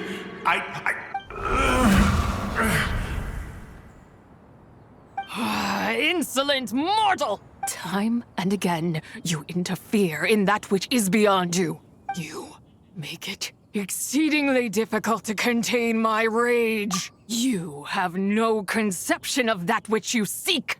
It is forbidden! You know nothing of my past. My warning was given. The cost entwined with this is beyond what you can bear. Stubborn mortal! You. Very well. If death is what you seek, who am I not to oblige? Come, let us see the extent of your resolve. Your wish is to behold the curse of time and the memories of this form? Then, let it be granted.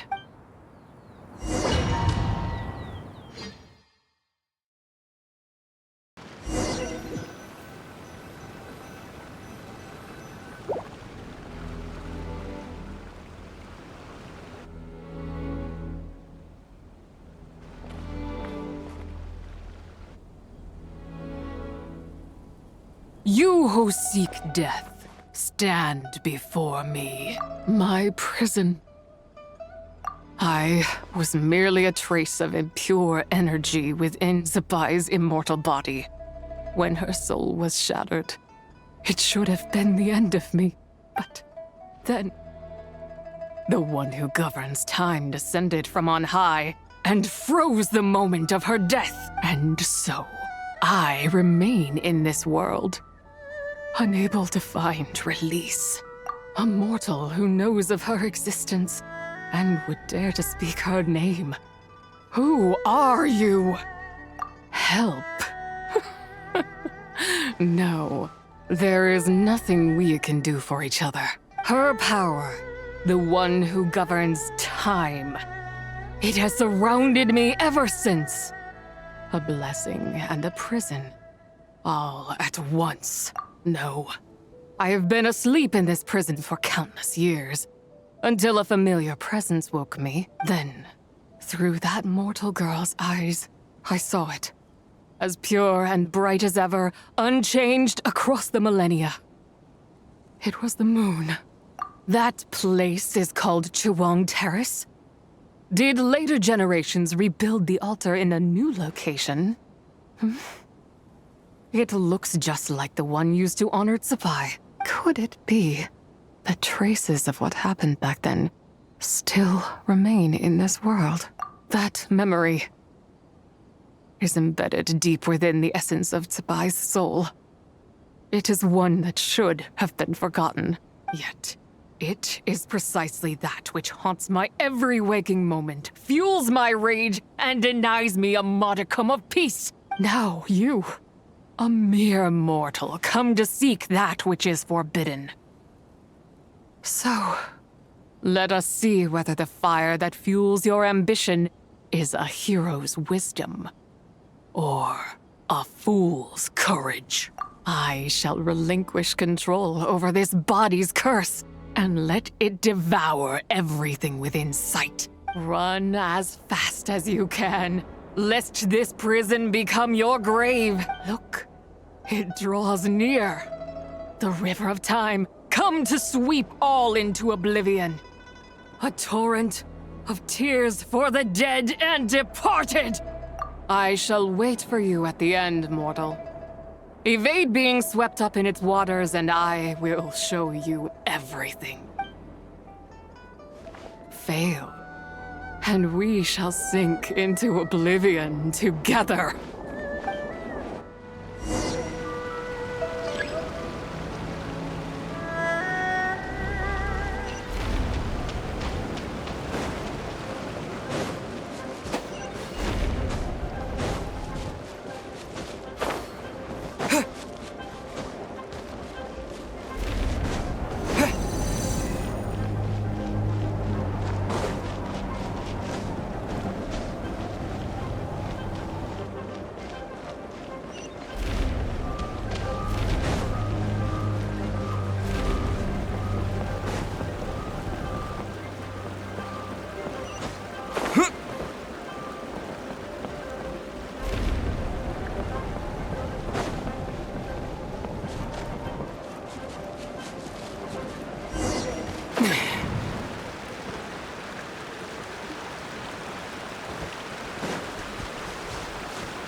I did not expect that you would make it to the end. Yes, it would seem even time cannot hold you back. In that case, perhaps this truth is one you can bear. Come, let your wish be granted.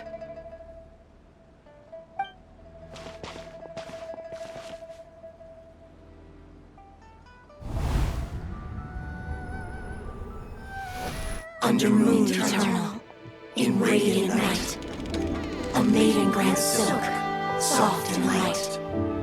Under moon iridescent, in night divine, a maiden grants fiber for cloth so fine. Under moon of frost, in night so great, a maiden grants tools to divine our fate. What are Mom and Dad doing? Shh, just make a wish. The kind Adeptus on the moon is listening.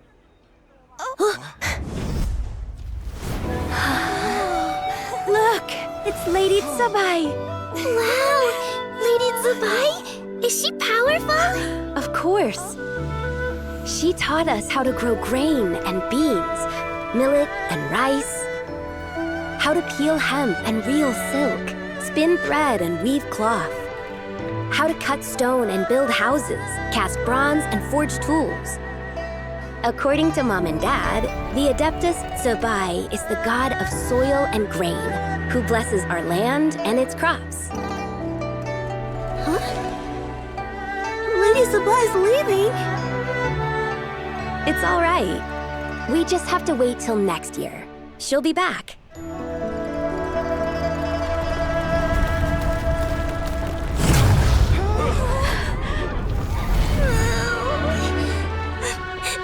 Mom and Dad are gone. Why hasn't Lady Tsubai returned? She'll come. We just have to believe. What is that?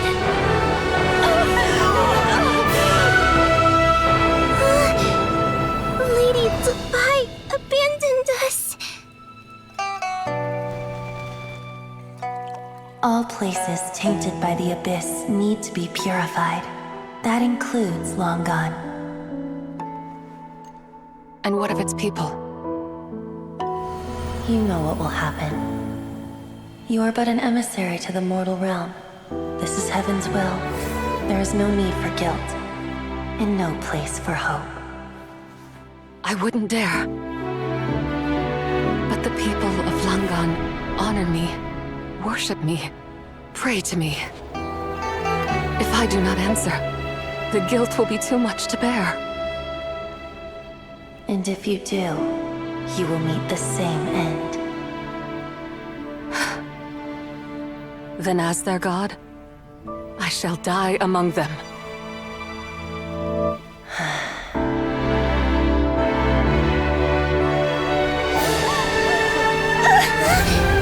Look! Lady Tsupai came to save us! I knew she wouldn't abandon us! Run!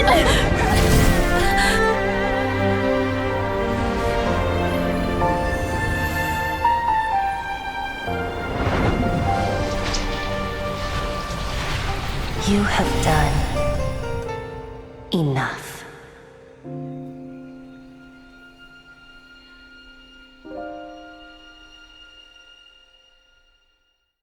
Now you know the truth. These are the memories that suffocate me where I stand and crush me under their weight. Not just my nation, but the people I loved. Were it within my power, I would ignite a blaze fierce enough to burn a hole through the heavens themselves. It was a time of war, one that ravaged heaven and earth. Remnants of the battles tainted with cursed power fell from on high and devastated Langan. The heavens decreed that the tainted filth had to be cleansed. No matter the cost, if I just had more time. I could have helped more people to escape, but it wasn't enough. I just needed a bit more, and they all could have survived.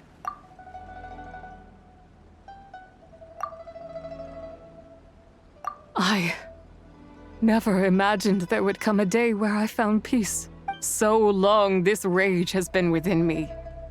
Yet here in this moment, it has stilled at last. Thank you. If you wish to bring Tsubai back to life, mortal, then you may take the part of her soul that lives in me. Just remember, from this moment onward, the fate of Langan's fallen rests on your shoulders, and that cannot now be changed. As I said before, I am but a remnant of Tsubai's adeptal form, a manifestation of her wrath that was not meant to linger in this world. By taking away this fragment of her soul, you take away my shackles as well. So, let it be done. Ah, it's your turn to grant one of my wishes, is it? Very well. In regard to my fate, and that of Langan's fallen, I know there is little I can demand of you. However, should another raise a war banner against the heavens someday, let my name be set upon its cloth. I ask for this, and nothing more. Now, take what you came for. I was a lone moon, shrouded and dimmed in cloud-veiled night. Now darkness breaks, free and unburdened. I reclaim my light.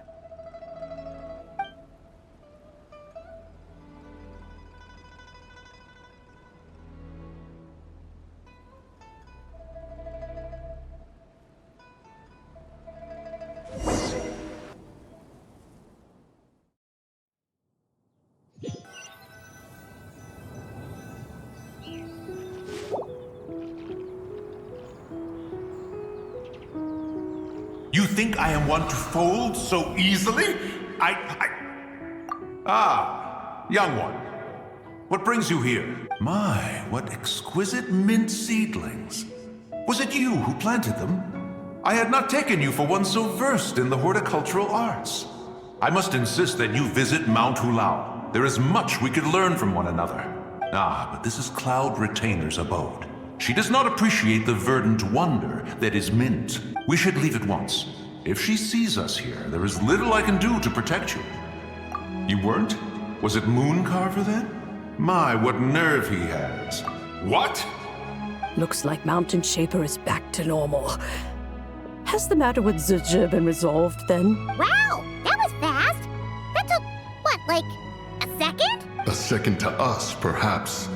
But for the Traveler, I imagine it felt much longer than that. One's plan was most successful then. And you're all right, Traveler. You don't feel strange in any way? Well, sounds like good news all around. I'm glad this matter is resolved. What is this matter you speak of? The possession of that mortal child? The matter of Zizha may have been resolved, but there is another that is far from over. The mint you planted around my abode. Perhaps you have a moment to spare for a little chat, Mountain Shaper.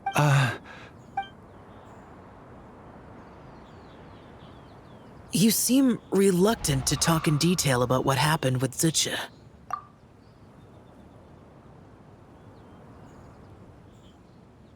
Don't worry.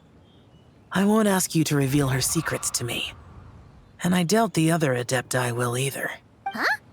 You don't want to know what happened? The expression on your face. I know it well, Traveler. It's one I've seen Rex Lapis wear on many occasions. Whatever you learned, it must be too heavy to share. But you're okay, right, Traveler? That deadly self didn't hurt you, did she? Well, as long as you're not hurt, Paimon doesn't need to know anything else. Even so, I hope you feel like you can entrust me with it. If I learned anything from our time together, it's that one should not have to shoulder such a weight alone, not to mention that certain knowledge brings danger in its wake. I would never want you to feel forced to be the sole keeper of such secrets. Yeah, kind of like how one person can't finish a whole slime, you know? Better to grab a bunch of friends and eat it all together. Exactly! Wait, no! Paimon's just saying we've got loads of friends who'll be more than willing to lend an ear. I never knew there was such a tragic chapter in the ancient past of this land. So, the people of that nation worship the White Horse Adeptus as the god of soil and grain. It would seem, then, that Rex Lapis had a similar reason for withholding the details of his recent trip. I've often wondered if he had companions to stand by him before we met. Or if he was forced to face things alone. Regardless, Lantern Rite takes place in 2 days. Let's meet back up again there. If there's no news of Rex Lapis by then, we'll have to come up with a plan. Fingers crossed it all goes well.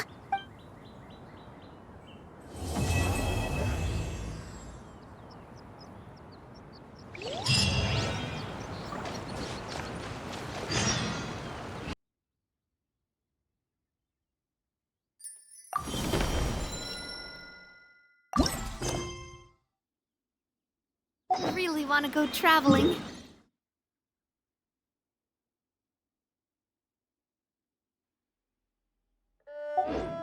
I don't mind where we...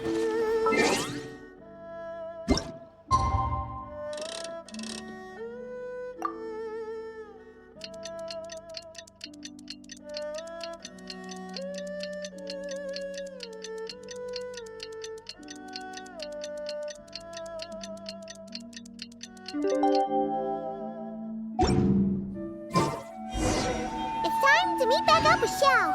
Let's head to Mount Outsong.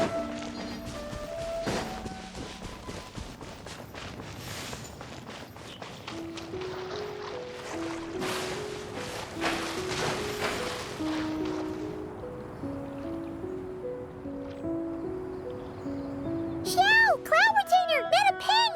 We're here! Any news on Zhongli? Wait, are we missing 2 Adepti? Well, Shenyun banned Mountain Shaper from Mount Outsong for 3 days. Oh, then what about Mooncarver? The scheme to plant mint in one's abode was one those 2 fools devised together? And when it comes to punishment, one does not discriminate. His banishment ends in 3 days as well.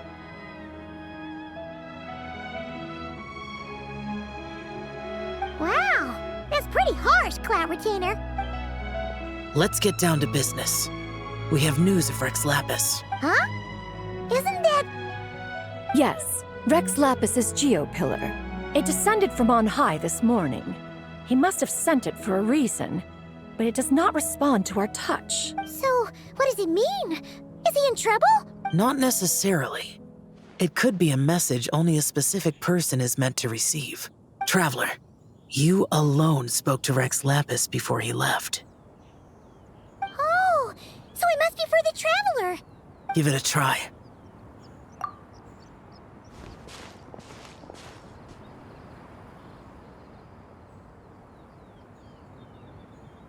Come to the spring on Mount Qingse.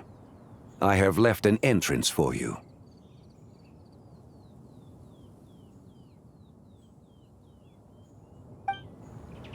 Well? Just as one surmised, it seems that Rex Lapis will not countenance our involvement in this matter. That would not surprise me in the slightest. He's always had a soft spot for the Traveler, after all. But be that as it may, we have served Rex Lapis for millennia now. In other words, I'm sure this has nothing to do with favoritism.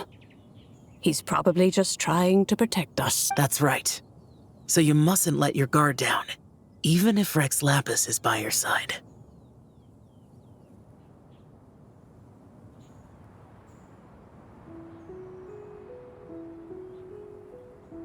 All right, let's get going. We'll try not to keep you all waiting.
Keep your eyes peeled. He should be around here somewhere. Another test subject. Attack! That single... That's the way. This one's got your name on it. Who wants some of this? Attaboy!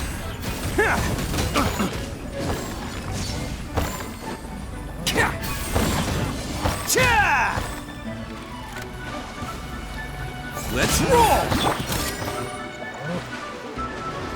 Coming at ya! Can't catch me.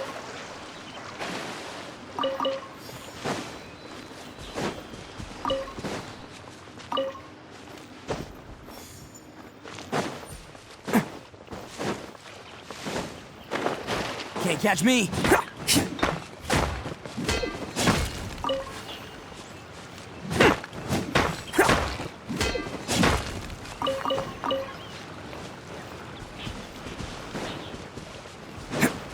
Can't catch me.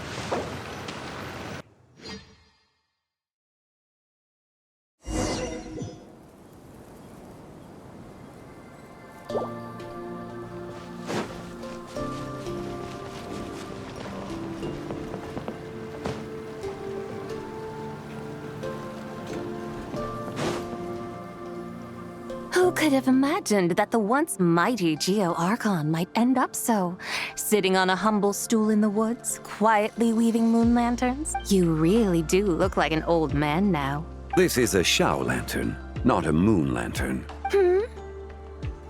In ages past, when the gods waged war and the world was in turmoil, These lanterns were lit to guide fallen warriors back to their homes. Had you tarried in the mortal realm for but a little while longer, you might have become quite accustomed to them. Even so, it bears such a striking resemblance to the moon lanterns they used to offer up to the heavens. Could this truly be mere coincidence? Perhaps in some sense it is, yet in another, it isn't. For instance, who is to say that some of Langan's magnificent jade did not become part of the very foundations upon which Liyue Harbor now stands? It is conceivable that this ritual was transmitted in such a manner too.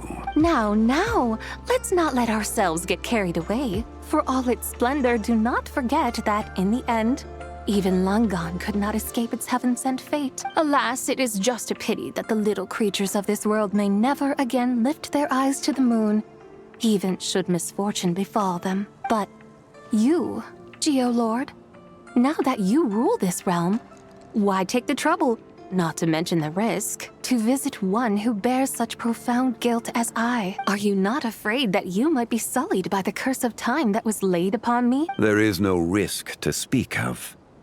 At least, not in comparison to that which you took when you defied the heavens all that time ago.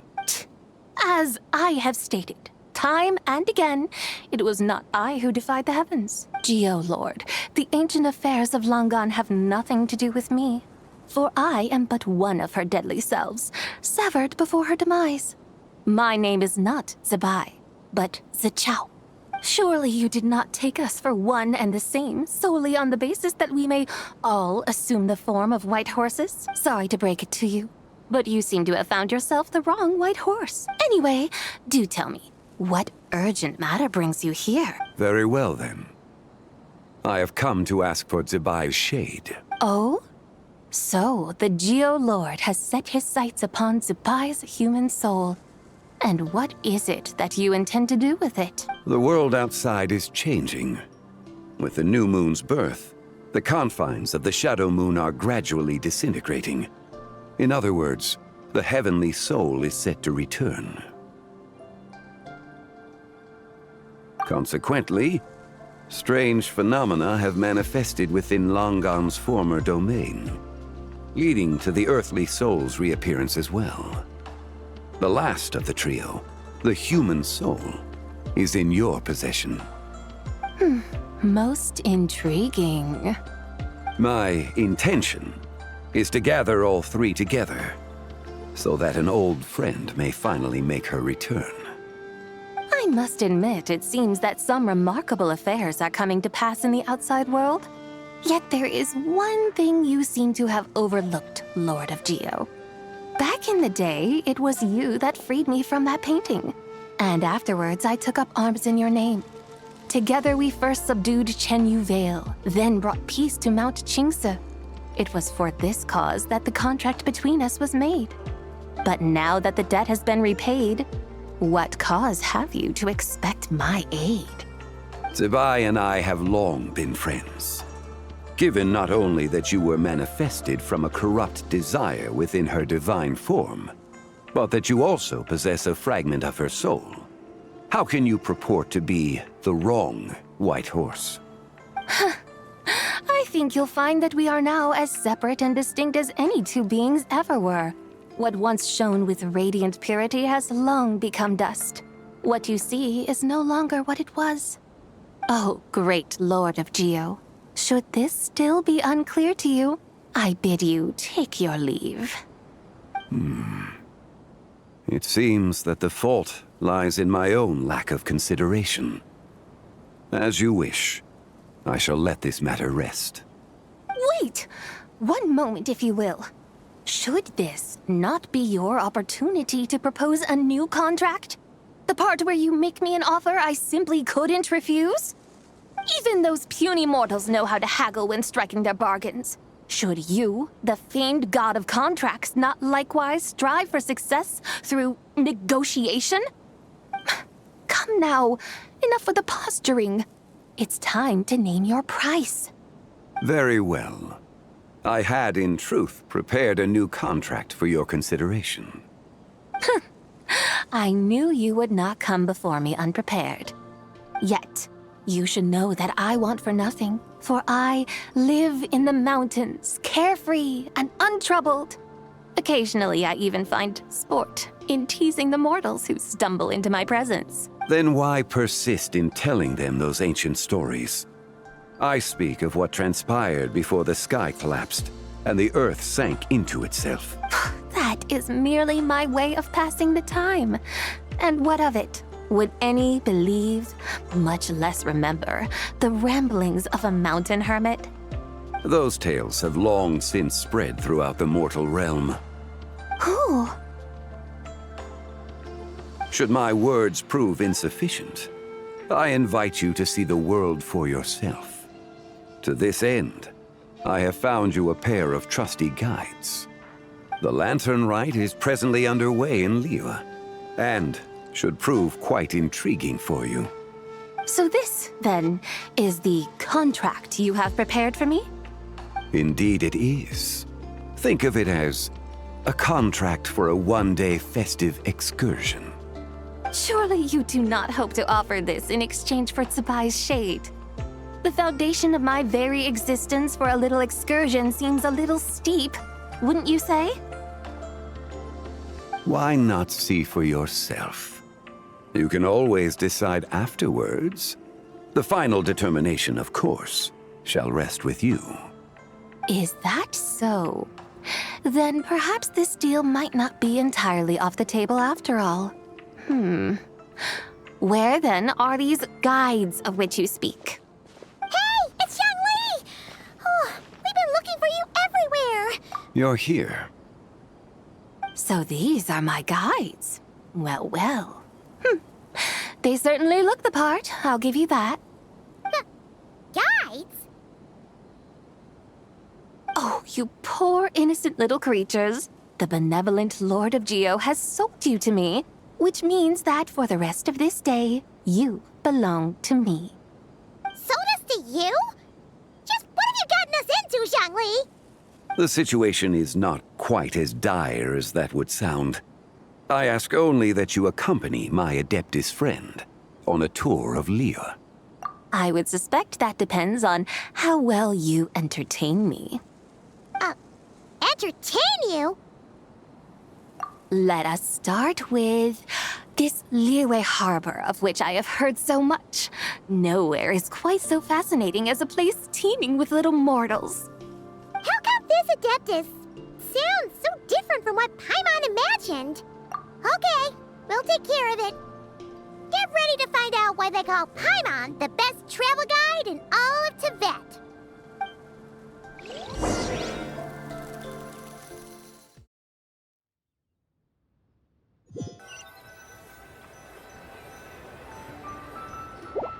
Look! We've arrived at Liyue Harbor. Not only is it Tibet's busiest port, it's also the beating heart of Liyue. So, dear Madam Adeptus, where would you like to go first? With humble fare and wine to sip, in comfort clothed and soul at ease, one eats, and all the heart's ills cease. So we're heading straight for the good stuff? Well, you're in luck, because Paimon's an expert when it comes to food. There are two main cooking styles in Liyue. Li cuisine, which is all about mountain delicacies, and Yue cuisine, which is centered on seafood. The most famous restaurants are Liuli Pavilion and Shinyue Kiosk. Oh, now Paimon's starting to drool. Yes, our only option is to go try them both. 2 meals back to back. Both sound like excellent options to me. Are these the kind of establishments that most people might visit on a regular basis? Not exactly. Both Li cuisine and Yue cuisine are known for their pricey ingredients. Definitely not what you'd call the budget options. But don't you worry about that. Just think of it as Xiangli's little treat. Come on, aren't you supposed to be pals with Hu Tao? I'm unsure we can afford to spend a little more of her mora at least. Hey, all Paimon wants is to provide our Adeptus with the best possible experience here. Don't you want that too? Both certainly sound like worthy choices. Just now, though, I happened to see a porter pass this way. Where might individuals like him go to eat? A hungry porter, huh? Oh! Paimon knows just the place! Yep. Nothing fancy schmancy there. Just tasty dishes made with simple ingredients in a variety of different styles. Most importantly, it's great value for money, too. No wonder everyone loves it, huh? Oh, and the owner happens to be a good friend of ours, too. One mean restaurant. Yes, even the name itself feels lively and down to earth. All right, let's make it our first stop. Yippee! That's a great choice, too. Alrighty, let's head over there right away. Paimon can't wait to dig in. Wamin Restaurant, here we come.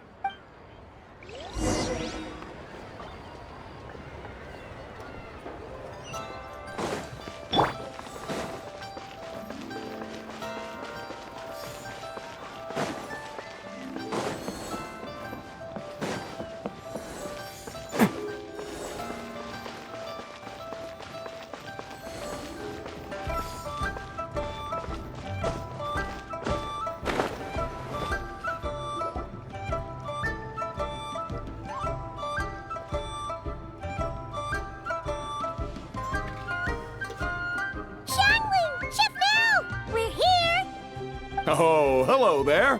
What a surprise to see you two. Welcome, welcome. Hey there, Traveler and Paimon. We're a little busy today, so grab a table while you still can. But I don't think I've met this lady before. Is she a new friend? You could say that.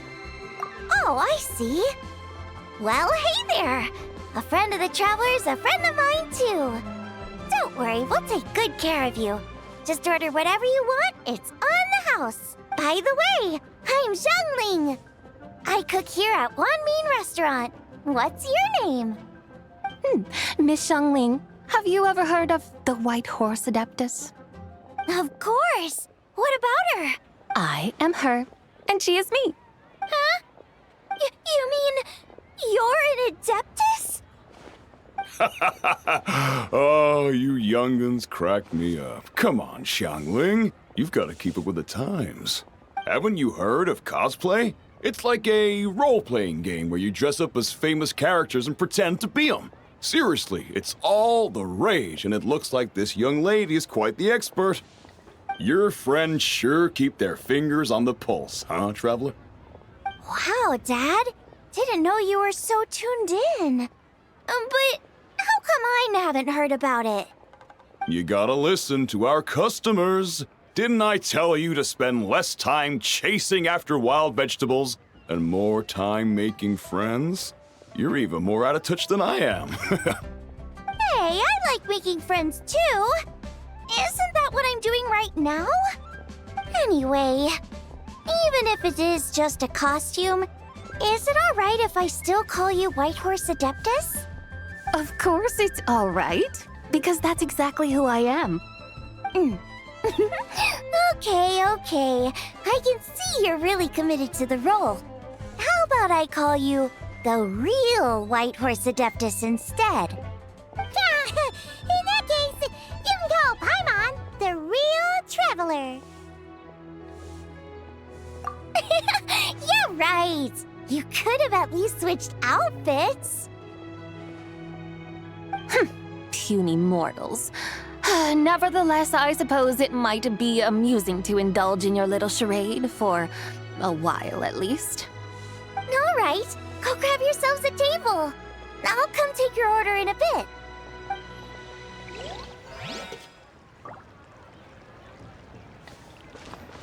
Wow, Leo's really got a lot going for. Hello. May I ask if Miss Zhongling and Chef Mao are here? Yeah, they're just over there. Wait a sec. Aren't you? So, what would you like to... You're... Hello, Miss Zhongling. It's me, Lu Xiongxiong, the one who broke some stuff here at your restaurant a few days ago. I just wanted you to know how sorry I am. I honestly don't know what came over me. Please forgive me. Oh, it's you. You really gave me a fright that day, young lady. You didn't actually get food poisoning from our blackback perch stew, right? Come on, Dad. She's come to say sorry. It's all right, Miss Lou. You must have been feeling a bit off that day. You're looking so much better now, though. Why don't you grab a table, too? This one's on the house. No, I couldn't possibly. Hey, it's totally okay. We all feel under the weather sometimes, especially when we're away from home. Go on, find yourself a... yikes. Looks like all the tables are taken. Wanna come sit with us? We've got an extra seat over here. Thanks, guys. So what would you like to eat today? Feel free to order anything you like. I should very much like to sample your renowned poisonous blackback perch stew. It wasn't poisoned. That was all on me. So that's one portion of blackback perch stew. How about you guys? Paimon wants... Sure thing. Looks like Paimon's having trouble making up her mind. Anyway, I guarantee you'll love it. Let me think. Well, since the blackback perch stew is on the spicier side, I guess it makes sense to balance it out with a serving of stir-fried shrimp. And since it's Lantern Rite season, you better try out the triple-layered consommé and come and get it too! Those are our seasonal specialties. As for the carbs, since we've got a full table, how about some right at home? Along with our special chili mince cornbread buns. Trust me, you won't be disappointed. Then for dessert, I'll whip you up some Lucky Snow Delight. I just came up with it a few days ago, and I can't wait for you to try it. Wow! Sounds like quite the feast! Looks like Paimon's in luck today! Am I the only one who thinks that's way too much? Not at all. Don't worry, I know what I'm doing. And to top it all off, our star dish, Adeptus Temptation. You should know that we don't often serve this here at Wanmin Restaurant. But since this is my first time cooking for the White Horse Adeptus, I'm pulling out all the stops. Okie dokie, just sit back and relax. I'll have your dishes out in no time. Hold on. Did I just hear Miss Xiangling mention the White Horse Adeptus?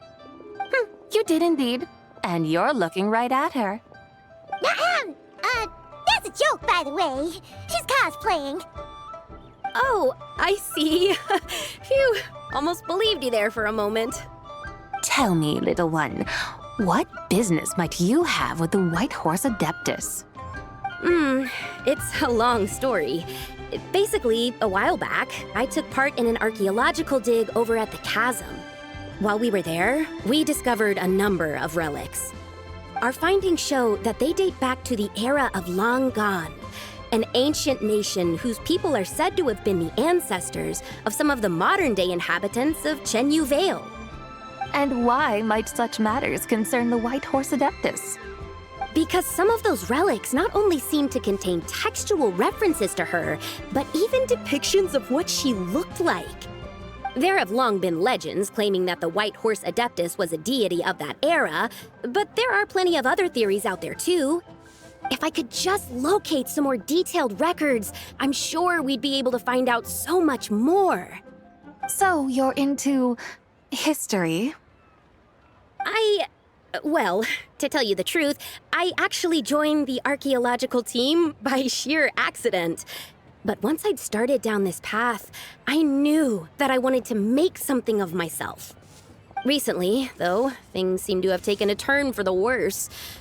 Still can't believe I caused such a mess and even ended up hurting someone. Oh, so you're considering becoming a martial artist now instead? No, I mean, they weren't seriously hurt. It was just a few scratches, and they let it go after my mother compensated them. Either way, my career's pretty much over. And even though both the victim and the Ministry of Civil Affairs say they won't be pursuing the matter any further, my father says he's going to punish me according to our family rules. Family rules? Yeah, he's decided to ground me. I'll have to return to Chaoying Village after Lantern Rite, and goodness knows when I'll be allowed to leave again. Wow, that's harsh. Sounds like the kind of thing only rich, super traditional parents would do. We're not exactly rich, though. All we own are a few tea fields in Chaoying Village and a guest house in Liyue Harbor. A guest house? It isn't Baiju Guest House by any chance? Yep, he's my grandfather. So you've heard of the guest house before? Small world, huh? Come to think of it, didn't Boss Lu mention something about hoping that the White Horse Adeptus would show up and let her divine power be known? Sure, but Paimon's guessing this wasn't exactly what he had in mind. Little one, it sounds to me that your family is rather well off after all. What then drew you to archaeology? Why subject yourself to such unnecessary hardship? Even if I stayed at home, there's no guarantee I'd lead a nice, easy life. Just look at my father. Recently, my grandfather put him in charge of the guest house, and he came up with a bunch of ideas right away, starting with changing its name. That didn't turn out well, though. My grandfather yelled at him for days, even calling him a bad son, and they still haven't let it go. Oh, Paimon thinks we might have heard about that too. Long story short, being dependent on others is never fun. You just end up being completely under their thumb. That's why I want to make it on my own out here, no matter how hard it is. After all, as the saying goes, to rise above others, one must endure the hardest of hardships. What's so funny about that? You poor, innocent little creatures never fail to amuse me. To think you would endure all manner of hardships in your brief time on this mortal plane, and all that merely to rise above others. I would have thought that the wiser path would be to simply roam this world as I do. Huh? Tell me, what is it that you truly delight in? Archaeology? Martial arts? Tea planting? Or perhaps the keeping of a guest house? What I delight in? Yes! Surely there must be something you don't find quite so exhausting. Whatever delights you should not feel like a burden. But do things like that really exist? Of course! Take Miss Xiangling, for instance. I defy you to detect even a hint of hardship on her face when she wields her walking spatula. So, since it seems you are resolved to tread the rocky path, you should strive with all your might to pursue that which brings you delight. You mean, like cosplay? I suppose you might say that. Looks like the White Horse Adeptus is really getting into her role. I think I get what you mean then. Maybe I should have a chat with Miss Xiangling before I head home. Okay, everyone. Sorry to keep you waiting. Here's your food. Wow, it all smells so good. Oh, finally! I get to try that famous poisonous stew. Hey, didn't you hear what Shang said? It wasn't the stew. If anyone's to blame, it's that other you. What's up? How fiercely this mortal fare burns upon the tongue!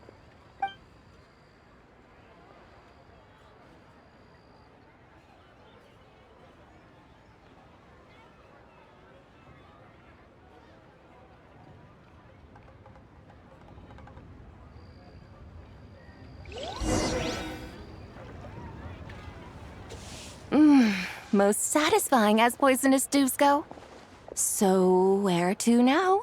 Time, I think, to seek out some diversion? No, there's plenty of entertainment options in Liyue. Paimon will tell you that. The locals like to drink tea, walk their pets, play chess, watch operas, attend storytelling performances. Storytelling performances? You know, like listening to people telling stories. They're usually based on old Leo legends, just like their operas. Stuff like the Divine Damsel of Devastation, Through the Eyes of a Dragon, or the Sanctification of Tao Do. What about the story of the bright moon that sits in the sky above us? Paimon doesn't think she's heard that one. Still, the moon does come up quite a lot. It's even in the name itself. The Yua in Liyue actually means moon. Since we're on the subject, you like telling stories yourself, right? Why don't we go check it out? In that case, I'll have to trouble the two of you to lead the way. Awesome! Let's go! Third round knockout, here we come!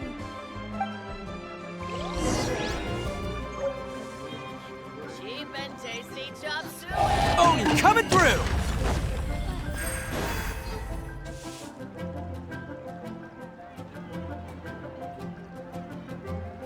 What a tongue twister!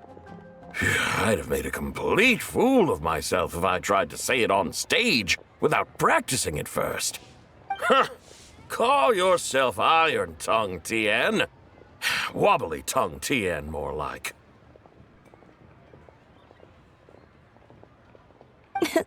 I used to have that problem a lot. But if you just take your time to grasp the meaning and commit it to memory, you'll be able to say it smoothly in no time. You're right, Miss Yoon. I'll give it another try. Hey, Yunchin! Fancy seeing you here! What are you two talking about? Ah, Traveler and Paimon, we meet again. And who, may I ask, is this? You may call me the White Horse Adeptus. The White Horse Adeptus? She's not really an Adeptus. I see. Well, it certainly looks like a lot of fun. Oh, funny you mention it. This type of thing is actually something I'm quite familiar with. Once, to perform Through the Eyes of a Dragon, I decided to imagine that I was Rex Lapis himself. It was the only way to truly inhabit his mindset and understand his resolve to quell those demons. Sounds like you just wanted an excuse to feel all big and powerful. Hey, you just don't understand how inspiration works. You're one to talk. Paimon's traveled all over with the Traveler, and she's seen things that would make your jaw drop. All right, then.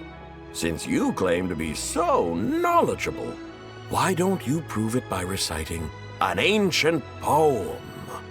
An ancient poem? Which one? Ha!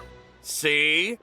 You mean to tell me you've never even heard of the ancient poem called An Ancient Poem? What kind of a title is that? Quit teasing, Paimon. We only just found out about that ourselves. He's talking about the writing on those ancient relics. When we first saw it, we couldn't figure out what it all meant. So in the meantime, we decided to just refer to it as an ancient poem. However, thanks to the painstaking work of the scholars who were tasked with decoding it, it seems like that's exactly what it was. Or rather, an ode offered in veneration of the moon and the White Horse Adeptus. Oh yeah! Didn't Kuching mention that before? It's got something to do with Longon, right? That is correct. The Ministry of Civil Affairs has issued a notice stating that, although it is true that the moon may disappear tonight, we should be in no danger. In other words, there's nothing to fear. But if you're worried, we can always take a leaf from the Book of the Ancients. By reciting this poem, I mean, and calling for the White Horse Adeptus's aid.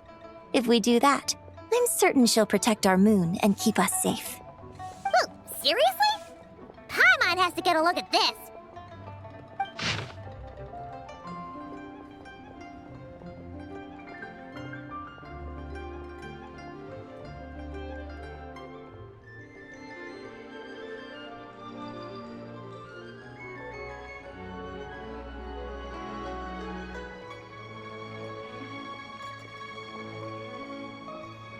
Under moon eternal, in radiant night, a maiden grants silk, soft and light? What in Tivat's that supposed to mean? under moon, iridescent, in night divine. Blah blah blah, something cloth so fine. Something about fields being plowed, something else about seeds being sown from the earth. Seriously? What is this? The fields are plowed, the seeds are sown, and from the earth, life is grown. Whoa! You did that without even looking! Bravo! Bravo! We have an expert in our midst. Looks like this young lady really does know her role inside out. If I didn't know any better, I'd have taken her for the real deal. That's because I am the real deal. That's the spirit. This is exactly the kind of mindset I was talking about. Behold, mortals, I am none other than the indomitable Rex Lapis himself. Kneel before my godly splendor. Believe me, young lady, I know exactly why you do it. Back in the day, I was just like you. I must say you are rather amusing as mortals go. Miss White Horse Adeptus, it is a great pleasure to make your acquaintance today. I have some questions regarding the poem, and I was wondering, perhaps, if you might be able to shed some light on it? You want me to explain the full meaning of its verses? Your guidance would be much appreciated. Fascinating. Tell me, do all the people of Liyue still express such reverence for the ancient ways? Well, it's true that we hold a deep fondness for our history, but it is hardly our only pursuit. One of my good friends, for instance, is even more devoted to the modern Fontanian art of rock and roll. Exactly!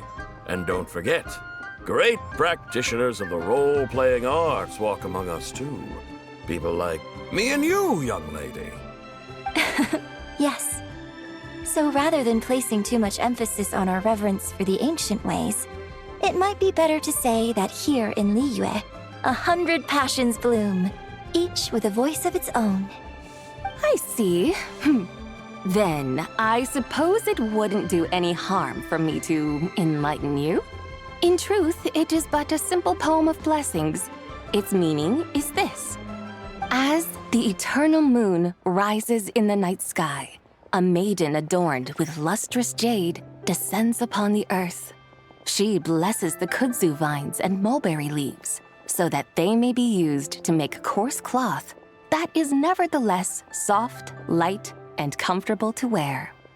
As the iridescent moon rises in the night sky, a maiden adorned with lustrous jade descends upon the earth. She blesses the kudzu vines and hemp so that they may be used to make fine, luxurious cloth. As the frost moon rises in the night sky, a maiden adorned with lustrous jade descends upon the earth. She blesses the mugwort and artemisia so that they may be perfect for divination. So she really did come down from the moon? She shows the people how to use the plow and spade to purge the land of weeds, till the soil, and heap up the earth to make it fertile. Then with the hoe, she teaches them to sow their grain, bestowing the promise of life upon every seed. She blesses the millet and the beans, ensuring that their stalks and vines stretch forth without end. She graces the wheat and the rice, so that their heavy heads are filled with plump, glistening grain. Sounds like she's a real pro at all this farming stuff. The fruits of the field are harvested and brewed into sacred wine for honored guests. This we reverently present to the divine maiden, with every ceremonial step flawlessly observed, so that she may witness the depth of our piety and respect. Oh, divine maiden, how can your graceful presence in the sky not seem like that of a fairy descending from the heavens? Oh, divine maiden, how does your pure and radiant form not resemble the guardian spirit of our land? I send my heart's desire, ascending to the heavens, beseeching you to grant us good fortune and blessings in the coming year. Huh? So, that's what it's supposed to mean? I find myself speechless. moved beyond the power of words to convey. Oh, young lady, you have shown me the heights to which a true role player might aspire. A truly remarkable performance. I did not anticipate that anyone could unravel this poem with such depth and clarity, and so soon after the Ministry of Civil Affairs noticed, too. I'd even begun to consider myself somewhat versed in the matter, but as they say, there's always someone more knowledgeable out there. Allow me to extend my thanks to you, Miss Whitehorse Adeptus. You are far too humble, young one. I must confess, it is I who have been surprised, not only by you, but also by this Liyue harbor of the present day. Ah, so you're not from Liyue. And what, may I ask, has surprised you about it? Oh, it's nothing really. Just some old memories scattered here and there. Very well, my guides. I suppose it is time we set forth on the next part of our excursion. I'd like to go see that wharf now. What say the two of you? No problem. We'll take you wherever you want. Oh, leaving so soon? Before you go, allow me to introduce myself. I am Yunjin, director of the Yunhan Opera Troupe. May I ask your name in return? My own name is scarcely worth mentioning, but since you asked, perhaps I'll tell you the title of that poem instead. Huh? So, it isn't actually called an ancient poem? Of course not. Its real title is Odes of Long Zabai. Odes of Long Zabai. All right then, until we meet again.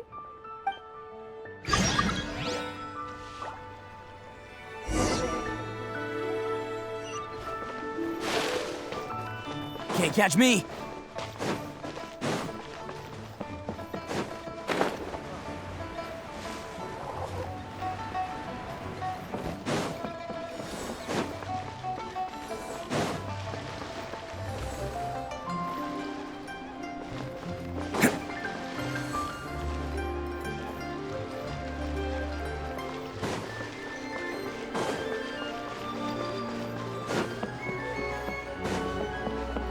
Can't catch me.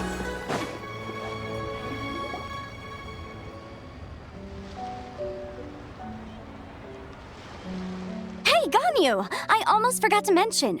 On my recent trip to Notcry, I came across something really fascinating in the Frost Moon Scion's library. I found records in their collection of another divine envoy living on the moon. A divine envoy on the moon? You don't think it could have been referring to the Whitehorse Adeptus too, do you? No way to say for sure. Still, the similarities between our legends are intriguing, to say the least. Isn't it amazing? Especially when you consider how far apart we are. It truly is. We might live in different lands, but when we look up at the night sky, we all see the same moon and stars. Right? It's like we're all bound together, no matter where we are. When you think of it like that, it's almost as if our friends from other nations will be right here celebrating with us. Isn't that a wonderful thought? No wonder you were so excited to go see the giant lantern when you first got back. Sounds like you're a real fan of the Whitehorse Adeptus, huh? I guess you could say that. Just a pity she's so elusive. Even Granny's never met her, you know? Maybe she really is just a legend after all. Hey, Yanfei and Ganyu! Trust, Paimon. The Whitehorse Adeptus is as real can be. Huh? Oh, look! It's the Traveler and Paimon! Feels like I haven't seen you two in, like, forever. Happy Lantern Rite. It's so good to see you again. Hey, you two. Happy Lantern Rite. Did I hear you right just now, Paimon? Does that mean you've actually seen the Whitehorse Adeptus? She has indeed. And now, so have you. And you are? Why, who else? The Whitehorse Adeptus, of course. Could you maybe start with something else next time? You're the White Horse Adeptus? That's right. Allow Paimon to introduce you to our new friend, Zichao. She's been low-key obsessed with cosplaying the White Horse Adeptus ever since we met her. I see. Well then, greetings, Miss Zichao. My name is Yanfei, and recently I've been low-key obsessed with learning everything I can about the White Horse Adeptus. I'm sure the two of you will get along like a house on fire. Oh, and by the way, I'm Ganyu. So, Miss Zichao, you must be here to see the giant lantern too, right? A horse-shaped Zhao lantern? Is that what I think it is? That's right. A lantern made to honor the White Horse Adeptus herself. Isn't it gorgeous? Huh? What are you laughing at? Both the lantern and myself. What do you mean? Oh, this lantern truly is an artistic masterpiece. But tell me this, have any of you ever seen a horse before? Come to think of it, Paimon can't remember ever Oh, this horse appears to be mid-trot, but it has adopted what is called a lateral gait, where the legs on one side of the body move together in unison. A rather rare sight indeed. Just now, I suddenly pictured myself, I mean, the White Horse Adeptus running the same way. The image was so absurd, I could barely contain my mirth. Oh, really? I never knew that. You learn something every day, huh? Oh, come on! It's basically a giant piece of fan art! Who cares if it's different than the original? I was merely laughing at my own ignorance. I came here thinking that the White Horse Adeptus's tale had been long forgotten. Yet here I am, gazing upon a lantern made in her honor. Well, you couldn't have been more mistaken. There are so many tales about the White Horse Adeptus, I'm starting to lose count. Just off the top of my head... Just so you know, Yanfei, we've heard it all like a million times before. Uh-huh. But there's one thing I can guarantee that you haven't. Huh? You mean like a new chapter of her stories come to light? Mm-hmm. And I heard it from Ganyu just yesterday. Hey, why don't you share it with the others? Sure, no problem. Where to begin? Do you guys still remember what Liyue's Moon Chase Festival is about? Of course! It's a festival held in honor of the Stove God! That's right. But it took a really long time for the Stove God Festival to become what it is today. In its earliest form, it was actually an adeptal ritual known as the Moon Chase Rite. Paimon remembers Madame Ping mentioning that before, but she never explained exactly what it was. According to Cloud Retainer, the Moon Chase Rite was originally a ritual meant for communicating with the moon. Communicating with the moon? But for what purpose? At first, Cloud Retainer wasn't entirely sure either, as it was always Rex Lapis who performed the ritual. Whoa! Rex Lapis did it himself? Must have been a really important ritual. That's right. Unfortunately, despite numerous attempts, they never actually received any response from the moon, which is why they eventually stopped performing it. But then, just yesterday, Keqing took a picture of the moon being obscured by a dark hole to Cloud Retainer and asked if it had anything to do with the Moon Chase Rite. The moment Cloud Retainer saw it, it suddenly dawned on her that the rite might have been an attempt to reach the White Horse Adeptus all along. Does that mean Zhang Li's been trying to bring back the White Horse Adeptus all this time? So how about that? Bet you never thought there might even be a link between the White Horse Adeptus and the Moon Chase Festival. If Keqing hadn't taken that picture to Cloud Retainer, we would never have known any of this. This is probably what Keqing was referring to that day when she mentioned there were some ideas she wanted to follow up on. So, Geo Archon. All this time, You've been striving to awaken her. Huh? What do you mean, awaken? Nothing. What I truly meant to say was, this new insight you've provided has been truly eye-opening. Oh, by the way, my trusty guides, I've been meaning to ask, where in Liyue Harbor might one enjoy an expansive scenic view? Huh? We're off to the next stop already? But Paimon's barely done digesting that lore bomb just now. All the more reason to find the right spot to let it sink in. Oh, so that's what you're up to. A tour of Liyue Harbor? In that case, if you're looking for a spot with a panoramic view, I'd recommend Yujing Terrace. That's a great idea! Since the terrace is on higher ground, the sea view from up there's so much better. Great! Well, the lantern ride's about to start, so we should get back to Granny's now. Hope to see you all at the festival tonight. Oh, you're off too? All right then.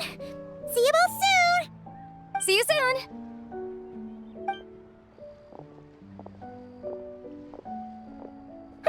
Very well, my guides. What are we waiting for? Okay, you're the boss. Yujing Terrace it is. After all, the customer's always right. Something else you needed to do? Oh, Paimon likes that idea. And what, may I ask, is a photo? It's this awesome invention that lets you record moments in the blink of an eye. Except, you've gotta try not to actually blink. Oh? What must I do in preparation then? Nothing. All you gotta do is choose a pose. The Traveler will handle everything else. Come on, let's give it a try. Look, we got a great picture. Paimon's gonna call it The White Horse Adeptus Meets the White Horse Adeptus in Liyue Harbor. Huh. They've even discovered a way to preserve moments in time. Now I truly am curious to witness what else these mortals might accomplish. Very well. Let us proceed. Yujing Terrace lies in that direction, does it not? Hey, wait for us!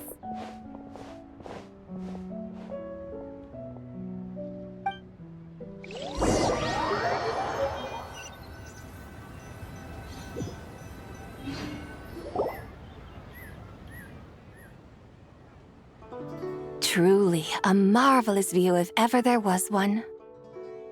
It seems the charm of this Liyue Harbor is only heightened by the sun's dying light.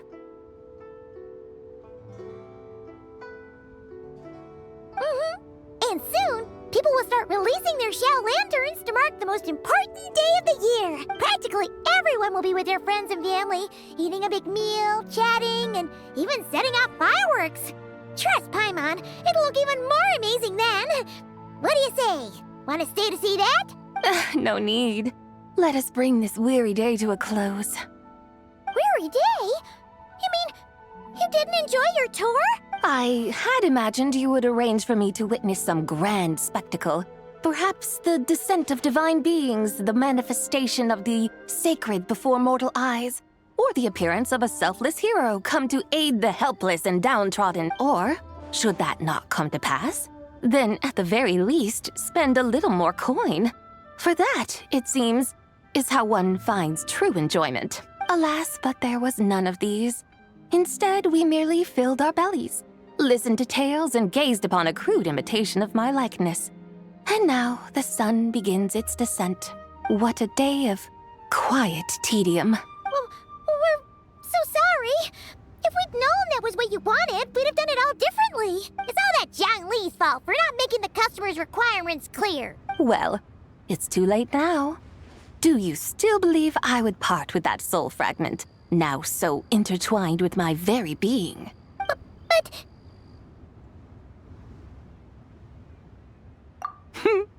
I knew you were the more astute of the pair. Huh? You were just trying to scare Paimon? It seems the realm of the Geo-Archon has a way of making one more stony-faced. So, you were just pulling Paimon's leg? Of course. I was merely engaging in a little banter with the two of you. Long ago, I shared tales with various mortals who chanced upon my mountain abode. Never did I imagine that those stories would endure. It seems I greatly underestimated them. Perhaps, as your Geolord said, a few pieces of ancient Langan's magnificent jade have truly become part of the very foundation of this land. So, you've decided to help us? Again, that goes without saying. I made up my mind some time ago now. When I beheld a rather intriguing scene as I set foot in this city, I saw porters passing through the alleys, setting down heavy wooden crates from their weary shoulders. Peddlers pushing carts as the kites and lanterns upon them rustled gently in the breeze. I saw cooks cooking, actors acting, scholars reading, soldiers marching, children playing, elders resting, officials officiating, and the common folk absorbed in this or that, reveling in the simple joys of life. Some, it seems, have already found that which stirs their hearts, while others continue to fret, troubled by uncertain futures. Yet, in this gentle and serene order, each holds fast to their anticipation, not only for the celebrations to come, but also for the first light of the morrow. Scenes I once yearned to behold now unfold before me, no longer in Langan, but in Liyue Harbor, thousands of years on. How wondrous is this mortal realm? Thank you, Whitehorse Adeptus! Thank you so much! Adeptus, Adepti, perhaps the singular art in which we are truly proficient is that of sequestering ourselves within the high mountains. But once we leave our mountain refuge, we find ourselves drawn back to mortal ways all the same. So, it is I who should offer my thanks to the two of you. Traveler, Paimon, you have made this day more delightful than any I've known in a long, long time. Come now, and take what it is you need. You mean, like, right now? But don't you think we should wait for Zhangli? That won't be necessary. All things shall meet again in their time, for the waters know no rest, and the flowers their appointed season. One need not fear that life is but a journey of goodbyes.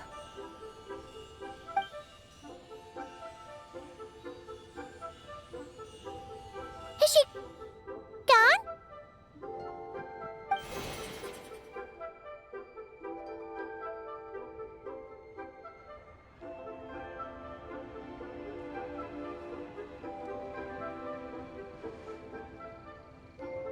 Yes, she's gone.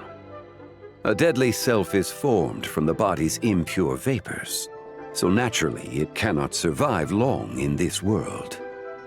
Had it not been sustained by the remnant of Zibai's soul, it would have faded away a long time past. Now that the remnant is gone, it has severed its ties to the mortal world. Zhangli! When did you get here?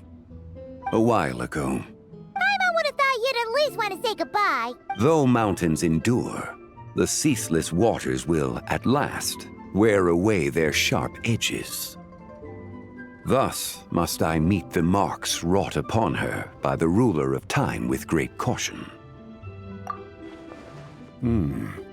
It may be goodbye for now, but someday we will meet again. Really? And when might that be? Who can say for sure? Years and years from now, perhaps. Or maybe tonight, at the Lantern Rite. Are you saying that if the Whitehorse Adeptus were to be resurrected, she'd still have the memories of the three deadly selves? That she'd still remember us? We will find out soon enough.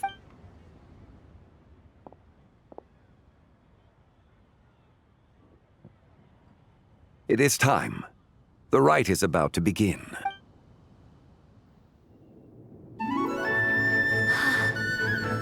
The rite is about to begin. Is the moon really gonna disappear? Got your lanterns ready, everyone?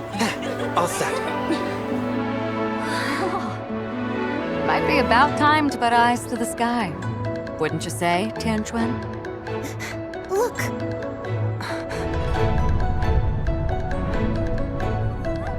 When the sun's out, eat the sun. When the moon's out, eat the moon. Whoa, is this the lunar eclipse? Under moon eternal, in radiant night, a maiden grants silk, soft and light. Under moon iridescent, in night divine, a maiden grants fiber for cloth For so you. fine. Under moon of frost, in night so great, a maiden grants tools to divine our fate. The fields are plowed, the seeds are sown, and from the earth, life is grown. The seedlings stretch, the crops do rise, and all unfolds before our eyes. Fruits are gathered, sweet wine is poured. These gifts we offer to our Lord. Pure as heaven, so fair and bright, she shines as light in this dark night. And with her does this, wish take flight.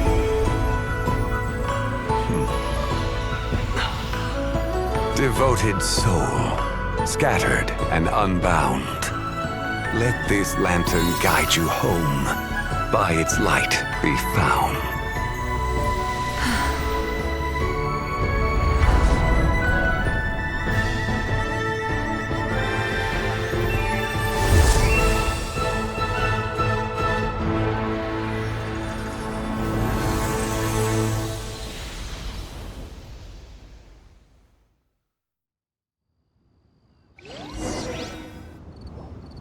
Did we do it?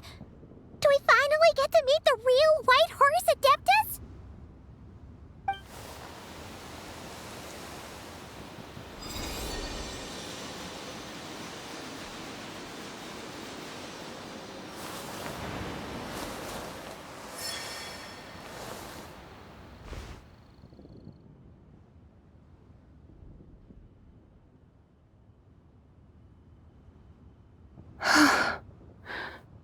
This place.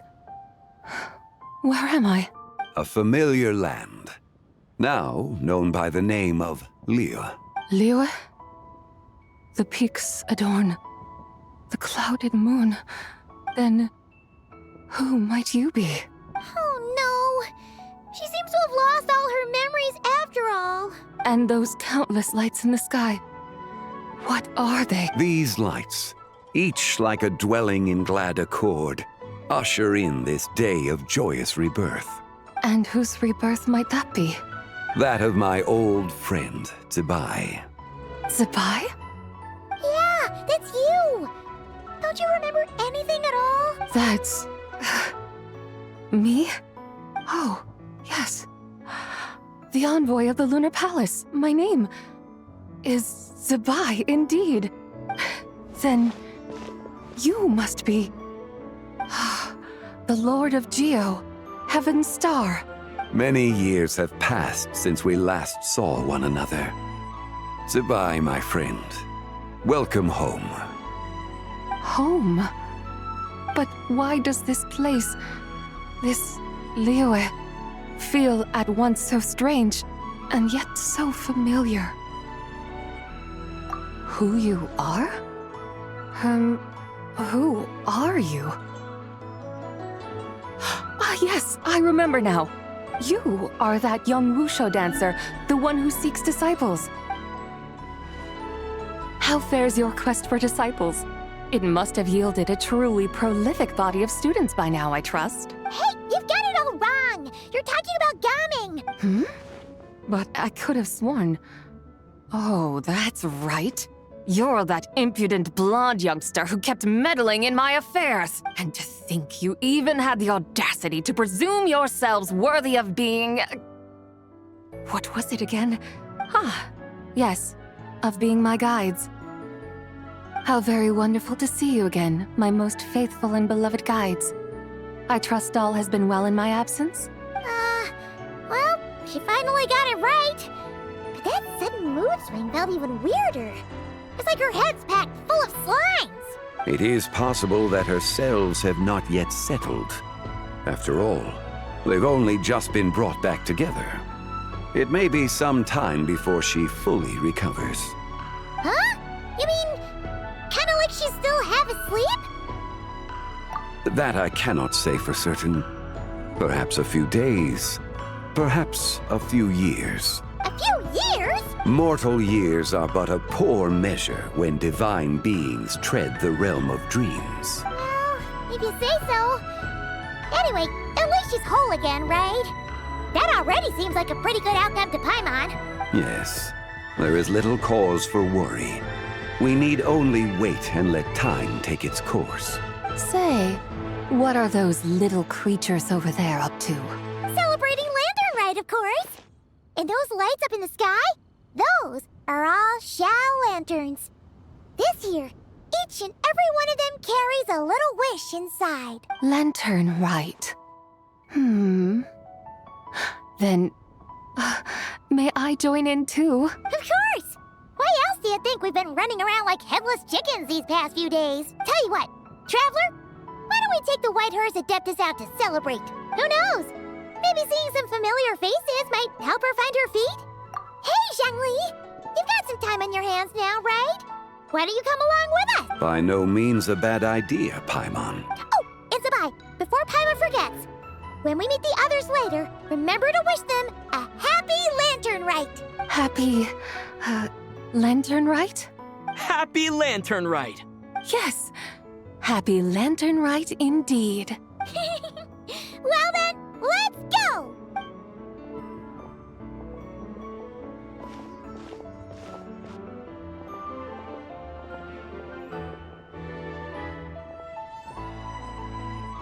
Lantern Rite.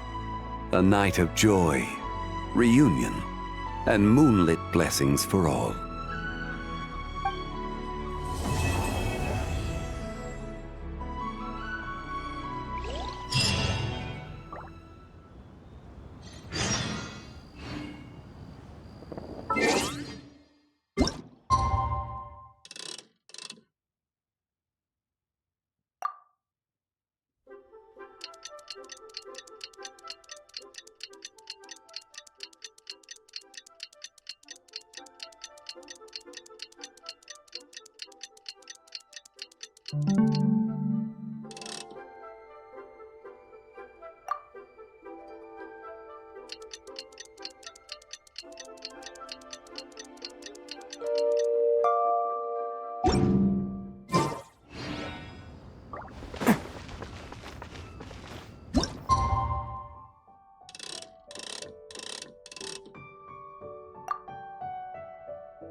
Arataki numero uno ito here in the flesh. Ha ha!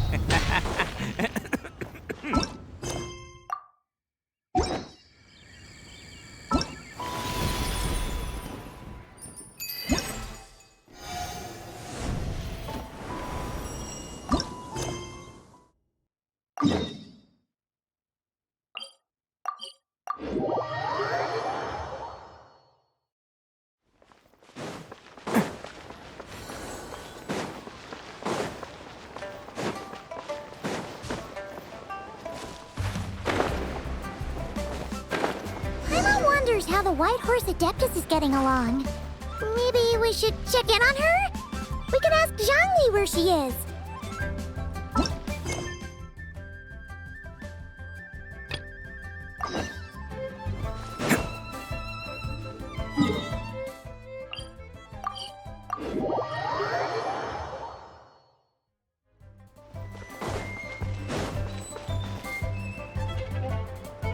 Oh, looks like Zhangli hasn't stopped by for tea today. Hey, are you two looking for your friend? Try going up that way. Is Zhangli up that way? No, but that young lady who was dressed up as the White Horse Adeptus the other day is. She's your friend, right? I just saw her head toward Wanmin Restaurant. I was wondering why she was eating alone. But then you two showed up hot on her heels. Oh, what luck! We were just on our way to find her. But what's she doing at Wanmin Restaurant? I have no idea. I said hello, but she completely ignored me. She couldn't have forgotten who I am, right? I mean, we're kindred spirits. Maybe she's still half asleep. Her brain might be a little fuzzy. Oh, that makes sense. I was wondering why her eyes were so red. Her eyes were red? Oh, that doesn't sound good. You young people, staying up all night because you think you're invincible. Look at your friend. Missing out on sleep so she can pretend to be the White Horse Adeptus. That's where that leaves you, you know. A word to your friend from someone who's older and wiser. She really needs some rest. Oh, Paimon won't be so certain about the older and wiser part. Yeah, what was that? Hurry along, then. Oh, and don't forget to come back and check out my Rex Lapis cosplay when you're done.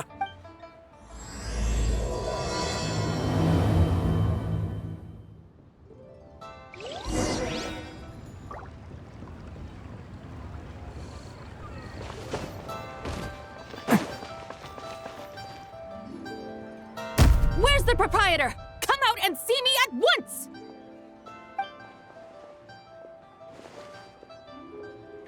Xiangling and Chef Mao aren't here right now. What can I help you with? And who might you be? My name is Shenhe. I work here at Wanmin Restaurant. Shenhe. Shenhe. Are you that crane adeptus who loves planting mint? It's been a few days.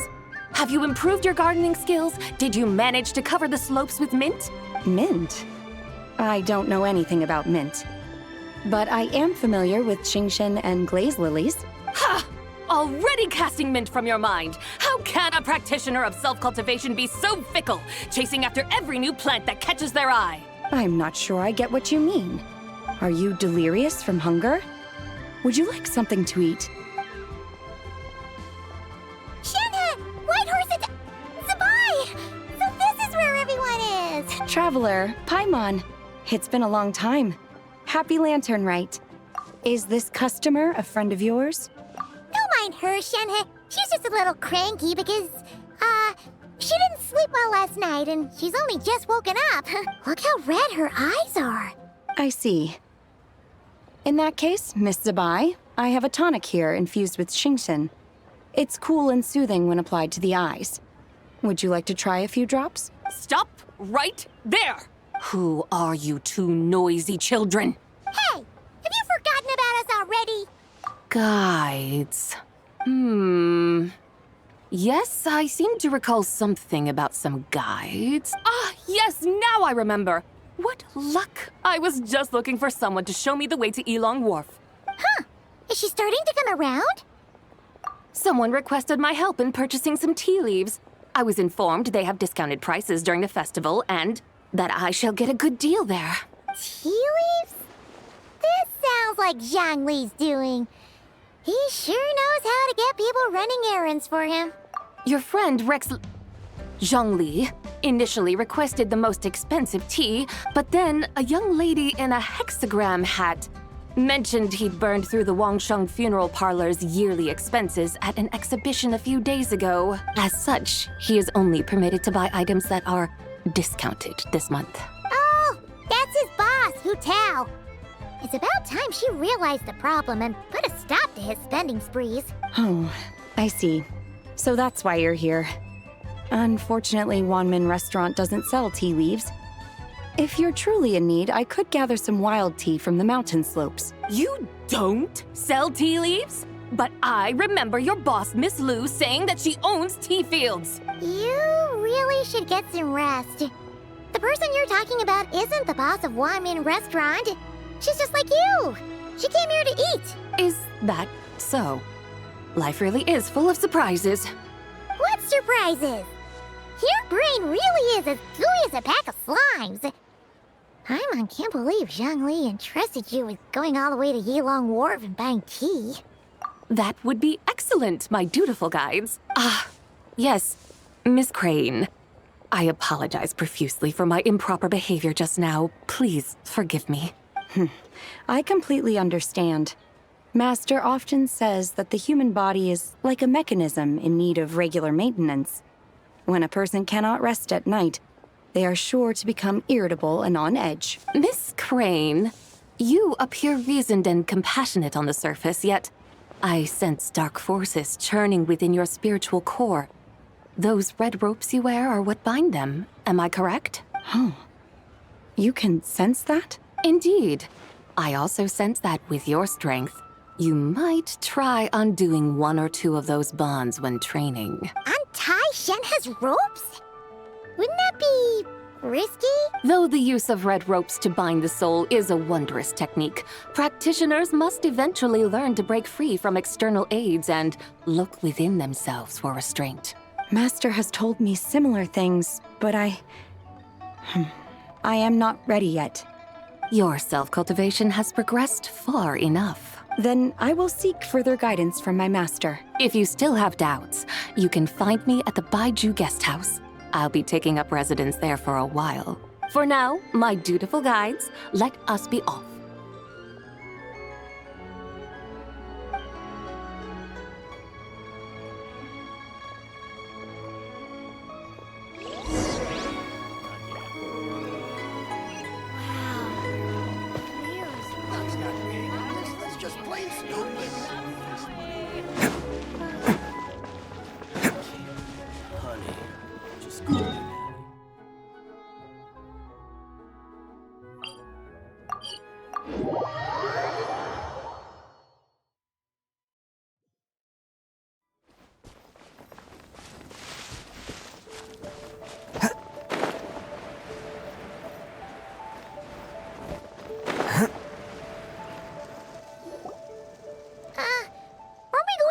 Wharf?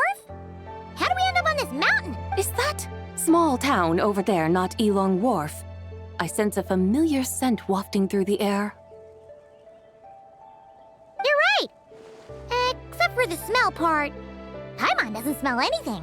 That is because this scent is the essence of jade, which can nourish the spirit. Oh, yeah! Chenyu Vale does have a lot of jade, but Paimon didn't think jade smelled like, anything. Naturally. This has reminded me of something. And what's that? A few simple tricks for mastering one's power.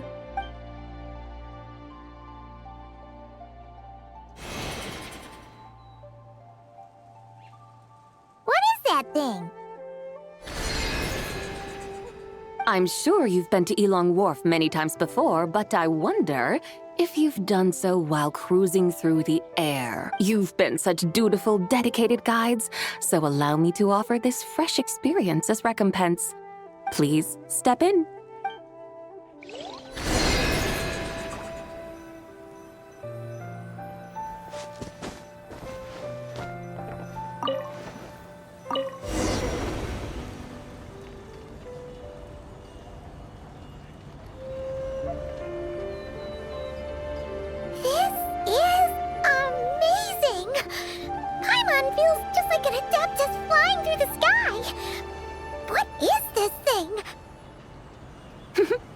I created it from my memories of the chariot of the Lunar Palace. Many years have passed since I last laid eyes upon it, so there may be some discrepancies. Nonetheless, it is functionally much the same. A lunar chariot? Wow! Paimon never imagined she'd get to ride in one! So, Sabai, does that mean you used to work on the moon? Work. That's an interesting way to phrase it, though I suppose you are correct. I was once an angel, a member of a race tasked with guiding humanity. Then, graced by serendipity, I became a moon envoy. Huh? What's a moon envoy? Some kind of super important angel? As you would understand it, a moon envoy is a job title. Any angel, or non-angel, can become a moon envoy. Does that mean you're not the only one? Of course not. Though my memories are still hazy, I vaguely remember some of my colleagues. There was one who liked to take on the form of an ibis. An ibis? Could it be... Can all moon envoys turn into animals? Does that mean Lauma could take that job? She can turn into a deer, and moonchanters are some sort of Luna envoy anyway, right? Moon chanter? I have no idea what those are. Oh, okay then.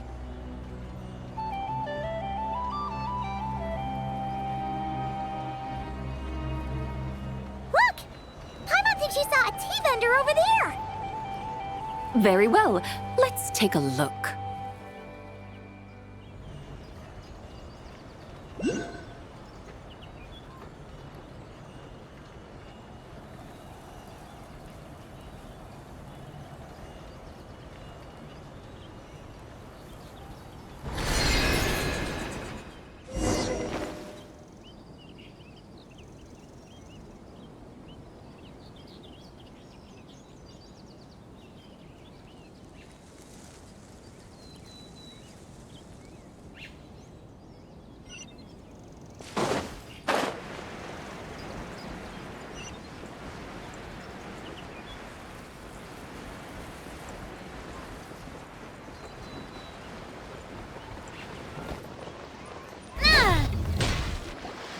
Welcome, please have a look around.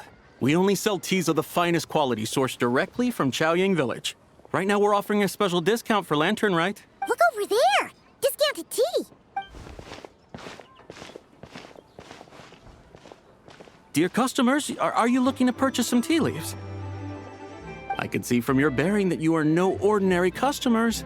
My humble shop has some exquisite teas that should satisfy your more refined tastes. We're not here for quality. We're looking for a discount. A discount? Well, that's a coincidence. Our Sunglaw tea is on sale right now. A special festive offer. Something about the name of that tea sounds familiar to Paimon. Buy 3 boxes of Sunglaw tea during the festival to get 10% off. Buy 4, get 20% off. Buy 10, but that's right. 10 boxes at half price. Have you been to our shop before by any chance? Oh, Paimon's definitely heard this spiel before. 3, 4, 10, 10, 20, 50. Sabai, what are you muttering about? When purchasing 3, 4, or 10 boxes, the corresponding discounts are 10, 20, and 50%. The intervals between the two sets of numbers are 1 and 6, and 10 and 30. Look! Her eyes turned blue! That's gotta be a first! If the differences between intervals remain equal, the interval after 6 should be 6 plus the difference between 6 and 1, which is 11. Similarly, after 30, the next interval should be 50. Therefore, extrapolating upward, the next two numbers in each set should be 21 and 100. You're making Paimon's head spin. Those numbers, what do they mean? They mean that if we buy 21 boxes of Songlot tea, we should get a 100% discount. 100% discount? You mean we'll get them for free? Oh, there was a pattern to the discounts. Is that right? The pattern we speak of is mathematics, little one. A pattern that is always right. That's amazing! You're a shopping genius, Sabai. Oh, wait. Something feels off here. I had no idea our shop's discounts were tied to the laws of nature. I've learned so much from you, dear customer. No need to thank me. Now, please give us our 21 boxes of free tea. Wait! What's the matter? Paimon just realized what it is that's not right. It took you long enough. We got the short end of the stick. Think about it. If we don't have to pay when buying 21 boxes, then if we buy even more, the vendor should be paying us money instead. Huh? Hey, Zibai, work this one out. If we buy 100 boxes, we'd make loads of money, wouldn't we? It stands to reason. Wait a moment, dear customers. Don't you think you're haggling a little too hard? You are the one dictating the discounts. We're simply extrapolating the numerical patterns within. As such, we are hardly haggling. You have a point. However, that's right. I'm so sorry. I just remembered. My supplier didn't come today, so we don't have any tea after all. Such a shame. Terribly sorry about this. Awful, awful luck. Where can we find your supplier? Well... Not to fret. We'll save you the effort and go straight to the source ourselves. Well, you see, dear client, the supplier's discount isn't as generous as ours. You won't be able to get the same price from them. Huh? Does that mean they won't pay us for taking their tea? They might not even offer you a 100% discount. How very unfortunate. Nevertheless, as the original supplier, they must offer some sort of discount. Besides, we're not looking to make money. We just want a good deal. Well, that's great. My suppliers are all tea farmers from Chaoying Village. You can go ask around the village, but please don't say I sent you. Do not worry. We appreciate your generosity, referring customers to your business partners, even choosing to remain anonymous. The demeanor of a true gentleman indeed. Your business will surely prosper. I hope you're right. Then let us head to Chaoying Village. Do you know the way, my guides? Of course! Just follow us.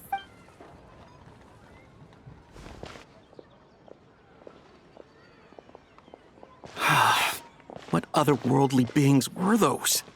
Thank the heavens I managed to send them on their way. I should hurry home and pray to the White Horse Adeptus. May she bless me such that I never encounter such customers again.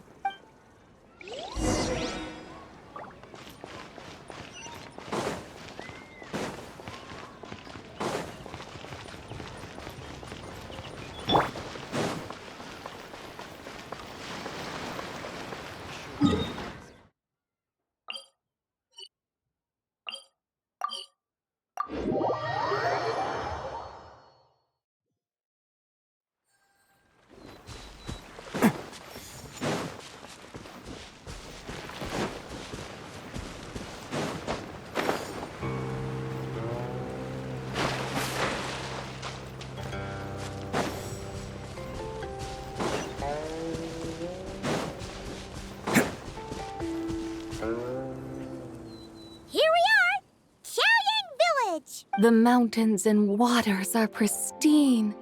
They embody the beauty of heaven and earth. It's a good-looking place, all right.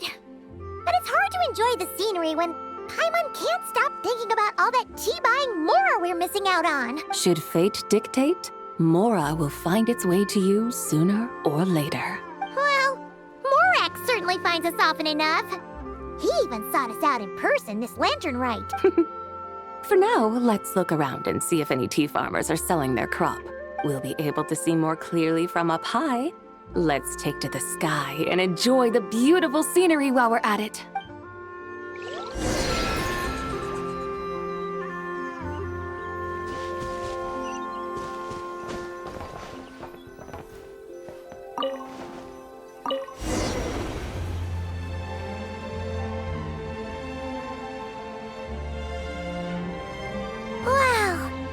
Chaoying Village looks beautiful from up here. Indeed, the houses here are quite different from those in Liyue Harbor. They follow the natural contours of the mountains, forming unique, elegant structures. Yeah, it's super beautiful.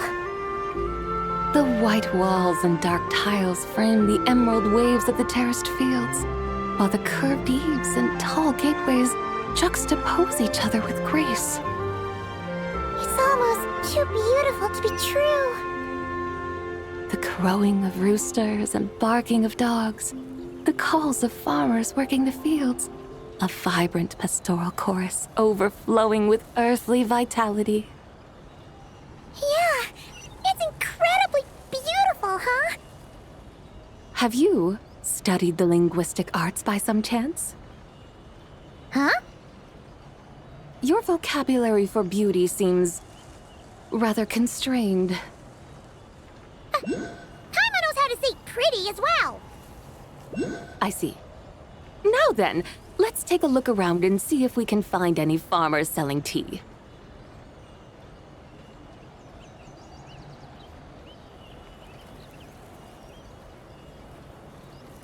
Look! There's someone in that tea field! And they look kind of familiar. Wait, is that Lu Shanxiang? And who is that? Oh, you'll remember her once you see her up close. Hey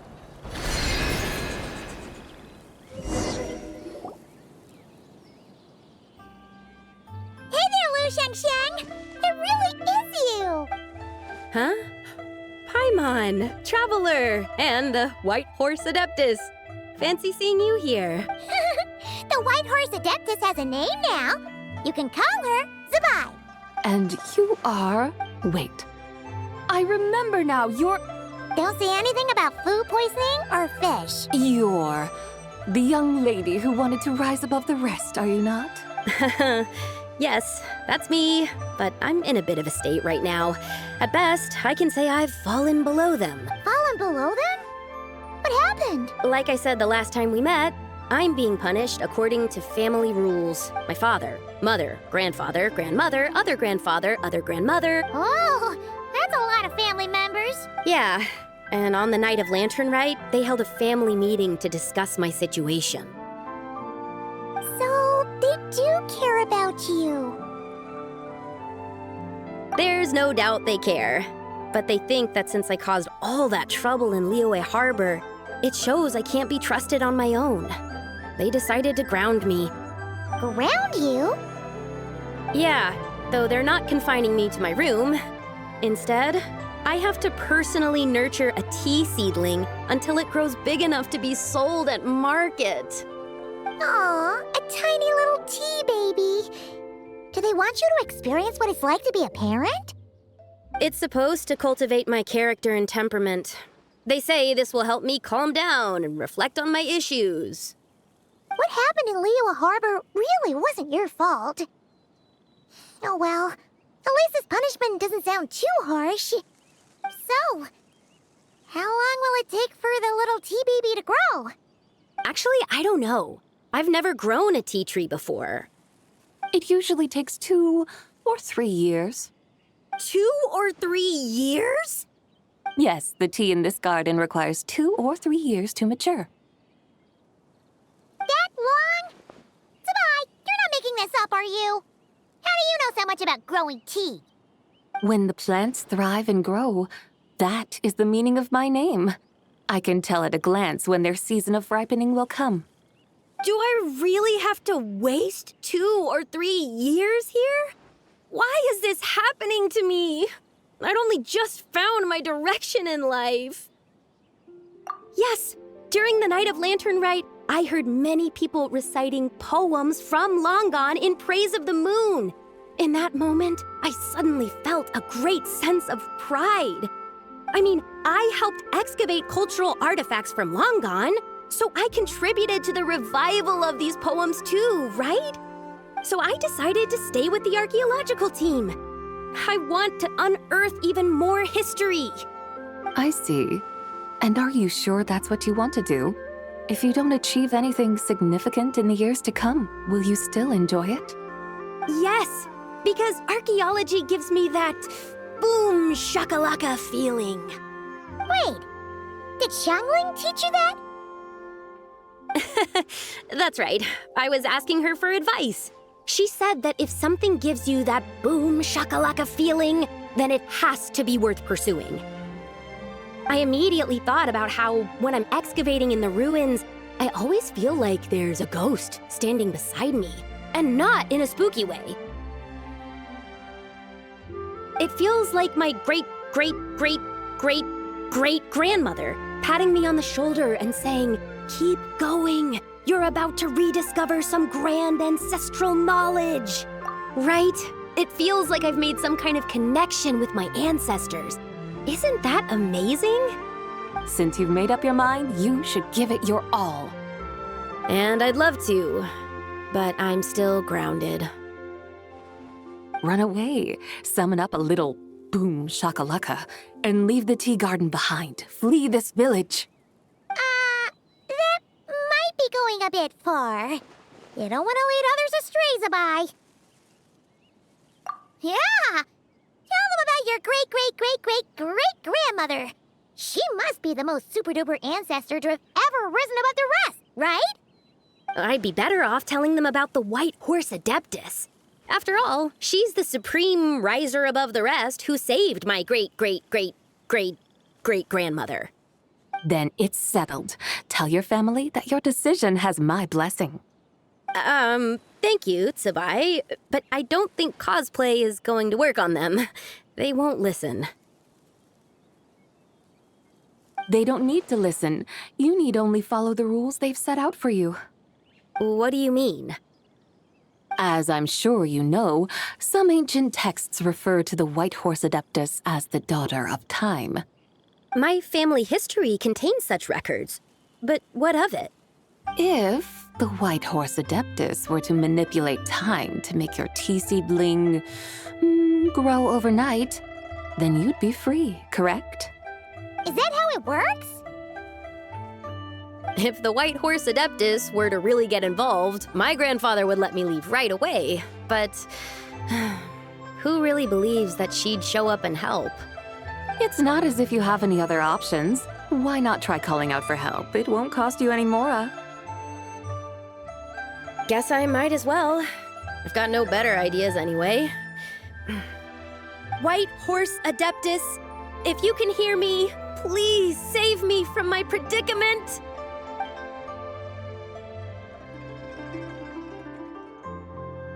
Ugh. Nothing happened, as expected.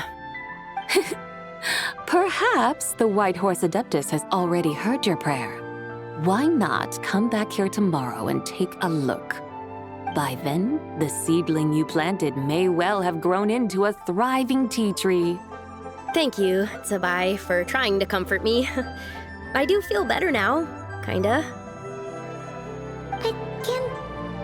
Can't you really do something like that? Oh, it's getting late. Why don't you all stay at my house tonight? My family may be strict with me, but they're always welcoming to guests. That sounds great! Let's get some sleep and then come back here tomorrow to see if our tea baby has grown.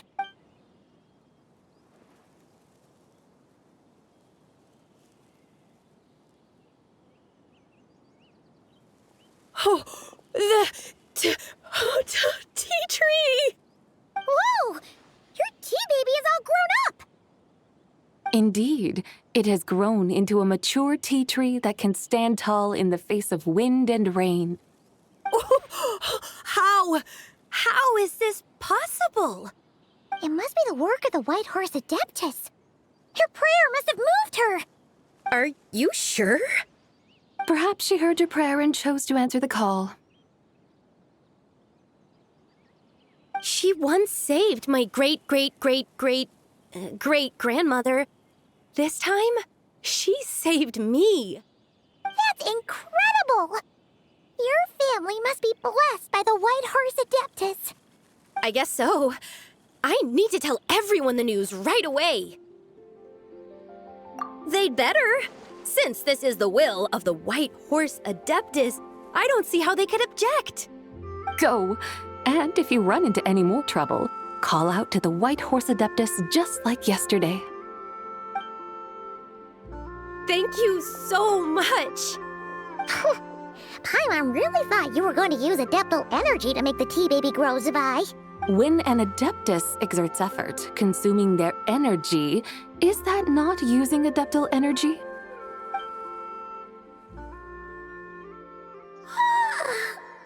All right. What are we doing out here in the middle of the night? We're here to help Lu Xiangxiang fulfill her wish, of course. Can you really make the tea baby grow? It won't be easy, but there are ways.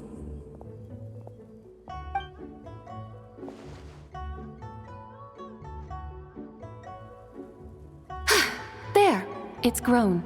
Hey! You just transplanted a tea tree from over there! So, there's a mature tea tree here now, yes? Oh, yeah, but... And am I not the White Horse Adeptus? Well, yeah.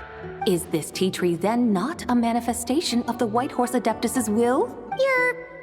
not wrong. But again, there's something not quite right about this. Maybe this will become another mystical Adepti tale recorded in their family history. That would be marvelous. Paimon thinks so too. Hey, Traveler! Zabai seems to be doing much better now, don't you think? Oh! Paimon bets that's why Zhongli chose to send her on this errand.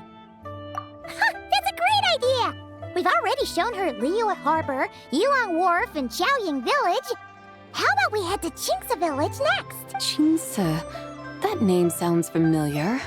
The scenery there is really pretty, too. It's the perfect sightseeing spot. How about we show you around? I must say, I have been mightily impressed by the mountains and waters of Liyue. Please lead the way, my dutiful guides. All right, let's go!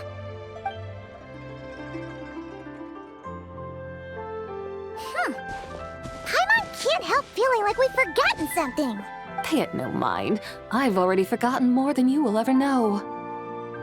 All right. If we forgot something, it can't have been that important to begin with. Qingce Village, here we come!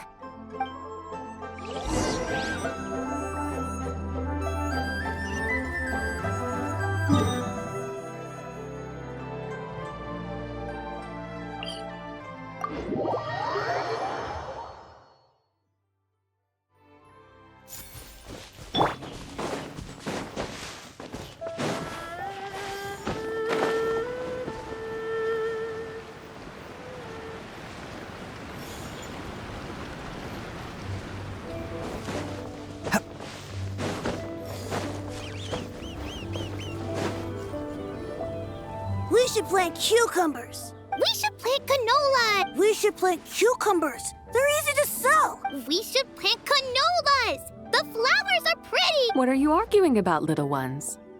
We're deciding what to plant in our field once Lantern Rite is over. Yeah. Dad gave us a small plot of land to grow our own crops. He said we can keep all the more we get from selling them. We should plant cucumbers, right? Dad plants cucumbers every year.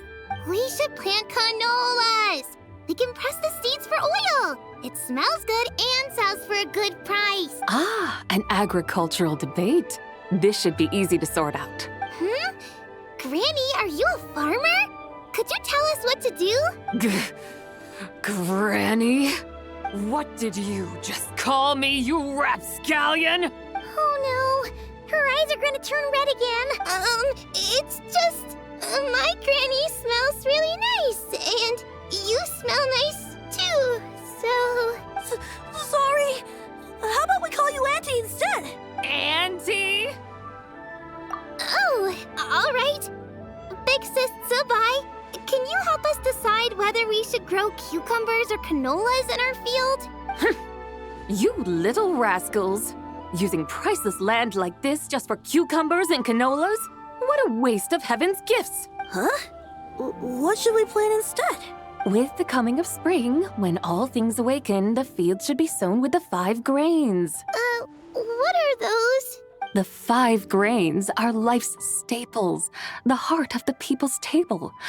I notice the people here mostly eat rice, so that is where you should begin. Based on the local climate and soil, seedlings planted in mid to late spring should produce mature grain within 2 or 3 months. When autumn comes, you can plant a second crop, with time still to harvest it before the first frost. The rice you harvest can be sold at market or kept in your stores.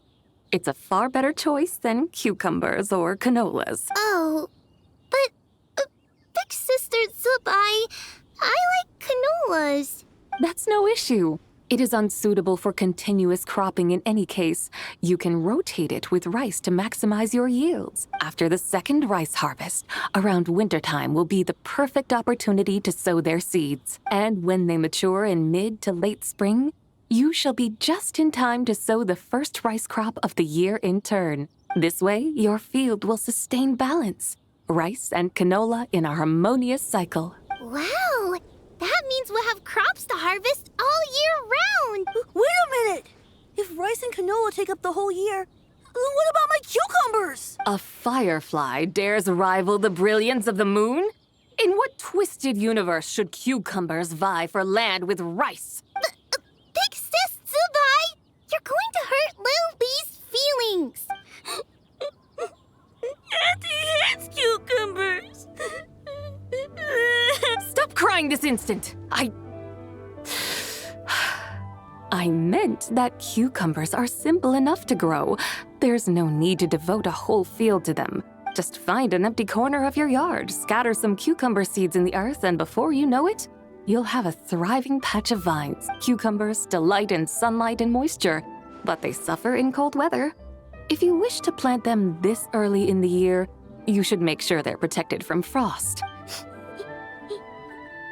Wow. Is it really that simple? Let's hurry home and get started right away! Are you really in that much of a rush? Well, thanks, Big Sis Zubai, who's fierce but really good at farming. We gotta go! Thanks, Big Sis Zubai! See you around! Paimon never imagined you'd know so much about farming. What's so strange about that? The people of Langan called me the god of soil and grain. Are the fields not made of soil? Is rice not one of the 5 grains? Huh, that's true. So, if the god of soil and grain is a farming god, that means the White Horse Adeptus must be a farming adeptus, right? Of course, the god of farming is down to earth. Mind your tongue, impertinent child. How dare you diminish the lofty bearing of an adeptus? Hey! You're the one who said the god of soil and grain is all about farming. Enough! It's time for us to take to the skies once more. Join me now. Witness the majesty of mountain, water, and field, and broaden your horizons.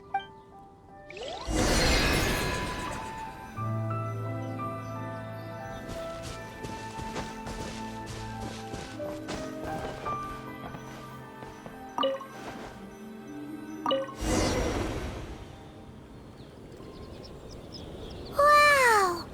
The terraces look so pretty from up here. The mountains tower like pagodas, the hills coiling at their feet like shells. Layers built upon layers, rising and falling in harmony. A truly unique and mesmerizing sight. Thinking about it, you have a special connection to this place, you know. A special connection? Yeah! There's a local legend about a white horse leaping from a pure spring to follow Rex Lapis into battle. Don't you remember? You must have been living in seclusion around here. That does sound somewhat familiar. Oh, and if we keep going up this way, we'll reach a super-duper spooky spot. You might have a connection to that place, too. There's an ancient array that seals away the remains of a fallen god. A god's remains? Yeah! The people Liyue turned that story into an opera called The Sanctification of Tao Do. Does that ring any bells? Tao Do. Huh. The 7 and 8 gates array. That's right, that's right! You do remember! Buna, the god of the underworld, who could pacify the forces of life and death. Huh? So, Tao Do had another name? Let's go take a look.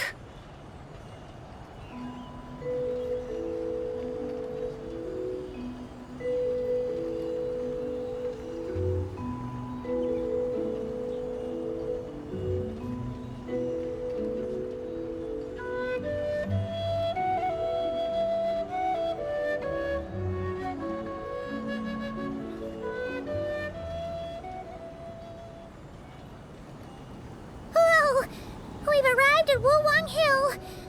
The atmosphere just turned spooky. I can't help but feel there's something strange about this friend you haven't seen in ages. Huh? Paimon thought she heard someone's voice. Let's head down and check it out.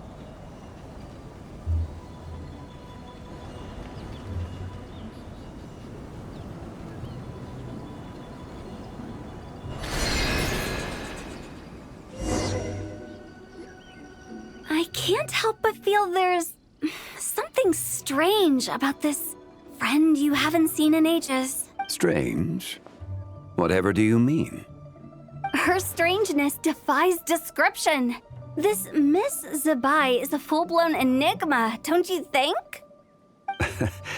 I'm afraid I have no idea what you're talking about. Aren't you worried about sending her all the way to Yilong Wharf on her own to buy tea?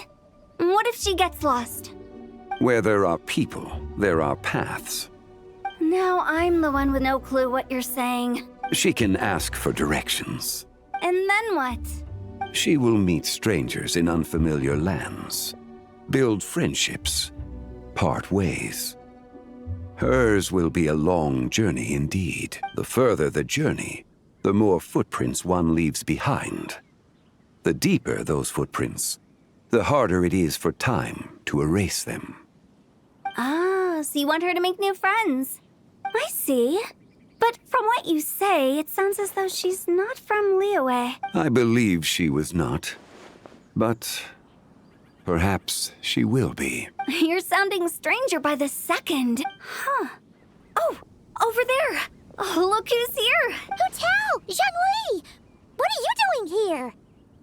Traveler, Paimon, fancy meeting in a place like this. Oh my, and Miss Zabai too. Sounds like fate to me. We were taking Zabai to buy some tea from Yilong Wharf. Zhangli sent her there, though she didn't even know the way, and... Oh, drat! We forgot the tea! Oh, Paimon knew we were forgetting something. What's done is done. There's no need to dwell on it. Fresh tea grows with each passing year. Let fate deliver it as it wills. Exactly. You can get tea wherever you go. You're hardly running low now, are you? Paimon feels a lot better now that you've said that. Still, I'm a little confused. If you were buying tea, how did you end up all the way out here? We're taking Zabai on a sightseeing tour. We started at Liyue Harbor, stopped in at Yilong Wharf, went sightseeing around Xiaoying Village, made our way to Qingce Village, and now we're here. Wow, that is quite the itinerary. Yeah, actually, Paimon thinks it's about time we headed back. I'm here to pay my respects to my ancestors. My dear consultant kindly agreed to join me. It is Lantern Rite, after all. Adepti and ancestors should be venerated alike. Ancestors? Wait, could you be? Are you heir to the Wulwang Kid? Or perhaps the lone butterfly of the Crimson Flame? Whoa, have you got all your memories back? Huh? Miss Zabai, you know about the Wangsheng funeral parlor and the 8 adepts? I happened to hear a storyteller expound on the sanctification of Tao Do. Lots of people know that story, sure, but Very few can discern my family lineage from just a glance. Well, Zhongli, your friend here really is quite something. Unfortunately, there's no time to dally right now. We have a hill to climb. Perhaps once today is done, we can find time to chat over tea, recite poetry, and admire the moon?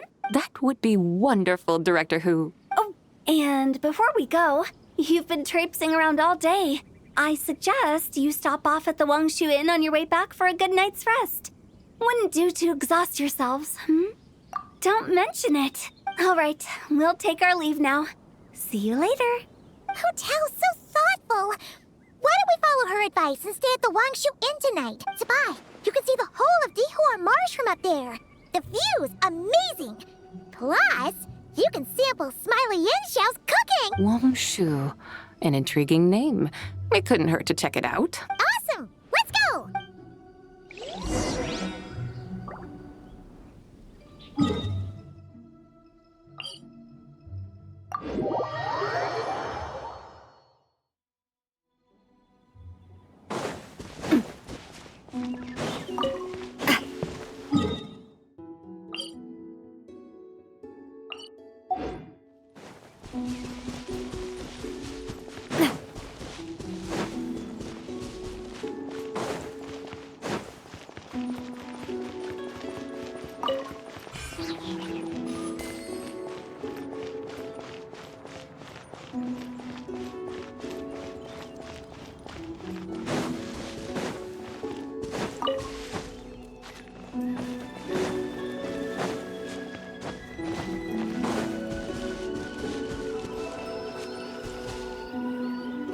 Is that towering structure Wangshu Inn? Sure is. We can take the lift up from over there. Always walking the path long trodden. Does retracing others' footsteps not tire you? Come on, get in. We'll fly to the top.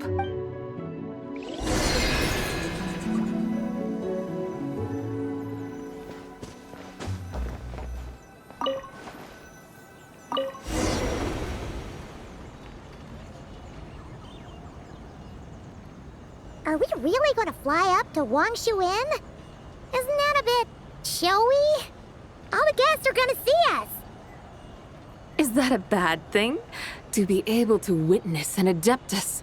This will surely add to the inn's appeal, not to mention the room prices. The owner will thank us. You seem to really like showing off your powers. This inn's architecture is incredible, and the surrounding countryside radiates a picturesque charm. No wonder the new proprietor of the Baiju guest house thinks he can't compete and has decided to change his own establishment's name. The new proprietor? Ah, you mean Lu Shengsheng's dad. So you know about that, too. Personally, Paimon thinks it should go with something like Rex's Rest. That's a contender's name if Paimon's ever heard one. A fitting name indeed. So you think the guest house should change its name too? Paimon kinda thought you'd say something like, "Such sacrosanct traditions must never change." Time flows ever onward. Why should the rules of yesterday be carried forward into the world of tomorrow? The people of today should determine what is to be kept. Huh. You're not as old-fashioned and stuffy as Paimon thought. The years ebb and flow, seas recede to reveal fields. In the vastness of time, I am but a wild horse in a boundless sea of dust. Even Rex Lapis, having waded through the waters of the river of time, is not quite the same as before. Zhongli? What was he like before? That is another story for another time.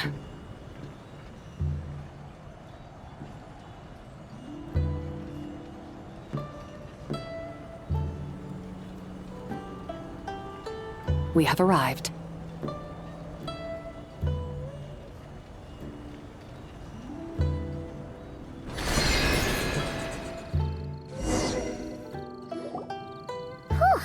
This is the first time Paimon's ever flown up to Wangshu Inn on a chariot. Everything's so different when you're up high. Wangshu. Like moon lanterns and Shao lanterns. Might it all be a coincidence? What's a coincidence? Do you not know what Wangshu means? Wangshu can refer to the moon, but its original meaning is actually the goddess who rides the bright moon's chariot. And you must be the conqueror of demons. Chow!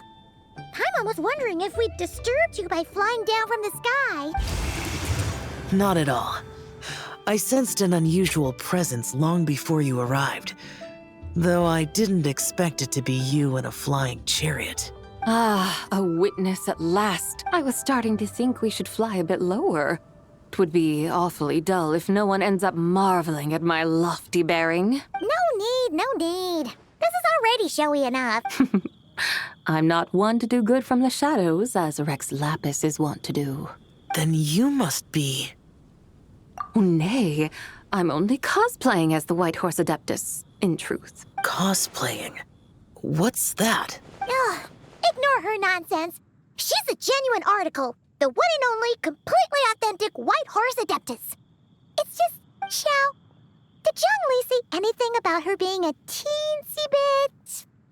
not quite right? Mental instability, perhaps? Did Zhongli tell you that? No, this is my own speculation. Well, you pretty much hit the nail on the head. It's like her brain's filled with a bunch of slimes right now. All gloopy and messy. There's a hot-tempered pyro slime, a math-obsessed hydro slime, and a mischievous little animo slime. But don't tell her Paimon said that, or she'll come and tell us all off. You white-haired rascal! Do you think I can't hear you? Uh-oh! We're in for it now! White Horse Adeptus.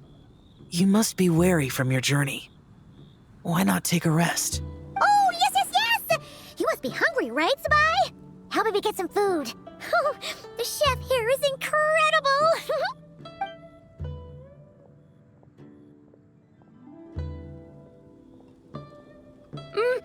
It's so hot! So spicy! Are you okay? Do you want Paimon to get you some water? Don't worry about me. I just need to pace myself.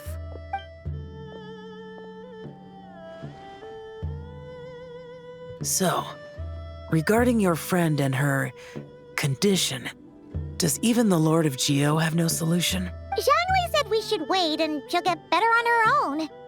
But who knows how long that's gonna take. Is that why her personalities change so easily? Paimon thinks that has something to do with her 3 deadly selves. Zhongli told us that the deadly selves are impure, affecting living things that get too close. The White Horse Adeptus's remnant spirit was attached to the deadly selves for a long time. It makes sense that her temperament and memories would have been influenced by them. But Paimon still doesn't really understand what the 3 deadly selves actually are. Paimon, as you do not practice self-cultivation, I cannot help you fully understand. But you can think of them simply as emotions and desires. The act of severing the 3 deadly selves is a means of exercising wicked desires and cultivating one's true self. I believe other nations have similar practices. In Sumeru, it is known as shattering Atmagraha. Oh, so it's about emotions, desires, and attachments, that sort of thing. It includes those. I wonder, does she still remember what happened in the past? Some of it. But right now, it's like she was suddenly awakened. Like she's still half dreaming. The half that's still dreaming might remember things, but the half that's awake doesn't quite get it. Conqueror of demons, are you looking to learn about Rex Lapis's past from me? You are an old friend of his, so please, call me by my name. But Conqueror of Demons sounds so much more imposed. In days of yore, he was the Lord of Geo, Heaven's Star. Huh?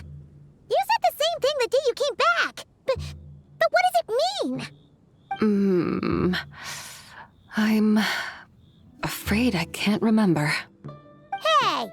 Did you really forget? Or are you just pretending so you don't have to tell? Why not ask Rex Lapis himself? Whether I've forgotten might be up for debate, but I am certain he remembers. He must have his reasons for not raising the past, and you likely have similar concerns. I shouldn't have asked. An answer that suits your style, General Elatis. Now that we're on the subject, though, I suddenly remembered something. Which is? In the distant past, there was a feast, which I attended. I faintly recall the Lord of Geo also being present that day. Oh! And then? What happened? Among the dishes served, there was one that could be found in every household throughout Langan at the start of spring. A dish called Flavor of Spring. I suddenly remembered the recipe for this dish. Is that it? Yes! Since it's Lantern Right here in Liyue, why don't I make some for you to try? That sounds good. Wow! It might not have been the story Paimon was hoping for, but this looks delicious! The spring breeze stirs. Now is the perfect time to savor this dish. My dutiful guides have gone to great trouble to show me around Liyue. And even the Conqueror of Demons has graced us with his presence. I feel deeply honored. This Flavor of Spring is my way of expressing my gratitude. There's no need for such grand words. What's this? Hey! It's that broken jade token from the Antiques exhibition! Indeed. This was once an Adepto treasure of mine. I'm amazed it ended up in your hands. Alas, it serves little purpose now in its fractured state. Please, keep it as a memento. Oh, that's a shame. Can't we fix it? This is the way of the world. Once jade is broken, it can never be made whole. Then, what about forging a new one? That is a good point. That it has ended up in your hands must be a message from fate. I could try to craft it into a little trinket for you. One that might prove useful on your journey. Ooh, what sort of trinket? It's just a passing thought, one that will require the right opportunity. I'll think about it more when the time comes. Now that we've had our fill, we should get some rest. Tomorrow we return to Liyue Harbor, where I'll have need of your guidance once more.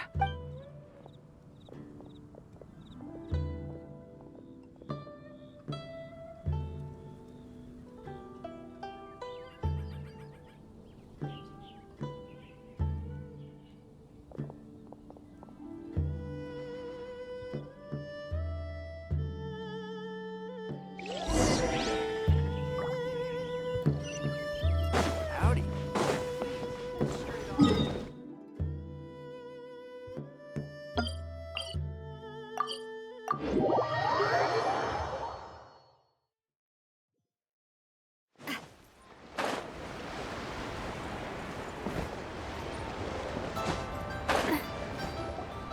Chi-Chi, the lantern ride is almost over. Do you remember how to make a Shao lantern? Morning, split bamboo, traveler, and get silk, make Paimon. You've got it all mixed up again. They're here again. Yow! Looking good in that new outfit, huh? Hey, it's Paimon! Dr. Baiju gave this to me as a gift. How does it suit me? Thank you. Wow! What happened for Baiju to suddenly give you a brand new outfit, Yao Yao? Dr. Baiju is thanking Yao Yao for teaching me to make Shao lanterns. Chi-Chi and I were just playing together. Dr. Baiju's too kind. Oh, yeah, take a look at this. Dr. Baiju gave me these clothes, but it was Chi-Chi who wove this little basket. Wow, that's beautiful. When did you become so good with your hands, Chi-Chi? I learned to make Shao lanterns. Thanks to Yao Yao, I also made a wish. What do I always say? The White Horse Adeptus answers prayers. Come, help this old man make an offering in thanks. Huh? Mr. Lu? What did you pray for? For my idiot son to finally come to his senses and not change Baiju Guest House's name, which he has. Huh? He's keeping the old name? Listen to this. My granddaughter planted a tea seedling in our village just a few days ago. She made a prayer to the White Horse Adeptus to help it grow. Overnight, her seedling flourished into a mature tea tree. Oh, that sure does sound like a miracle.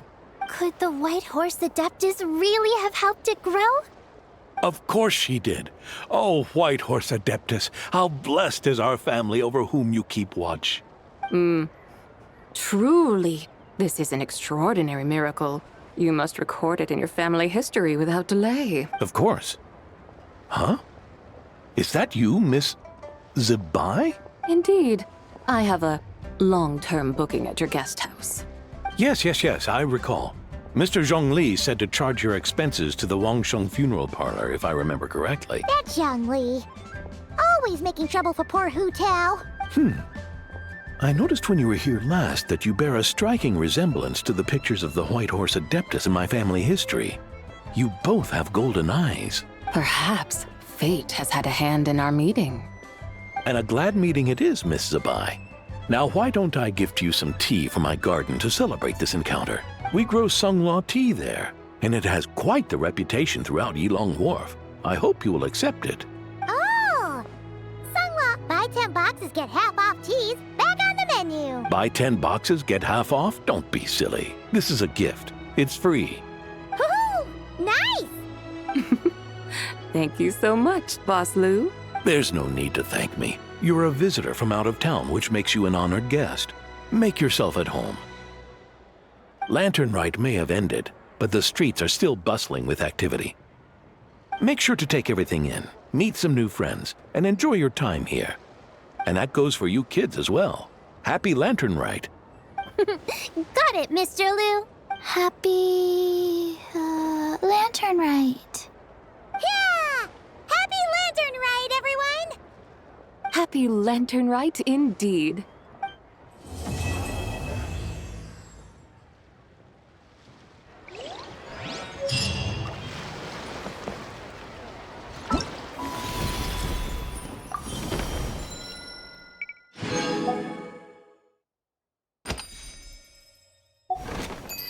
Yeah.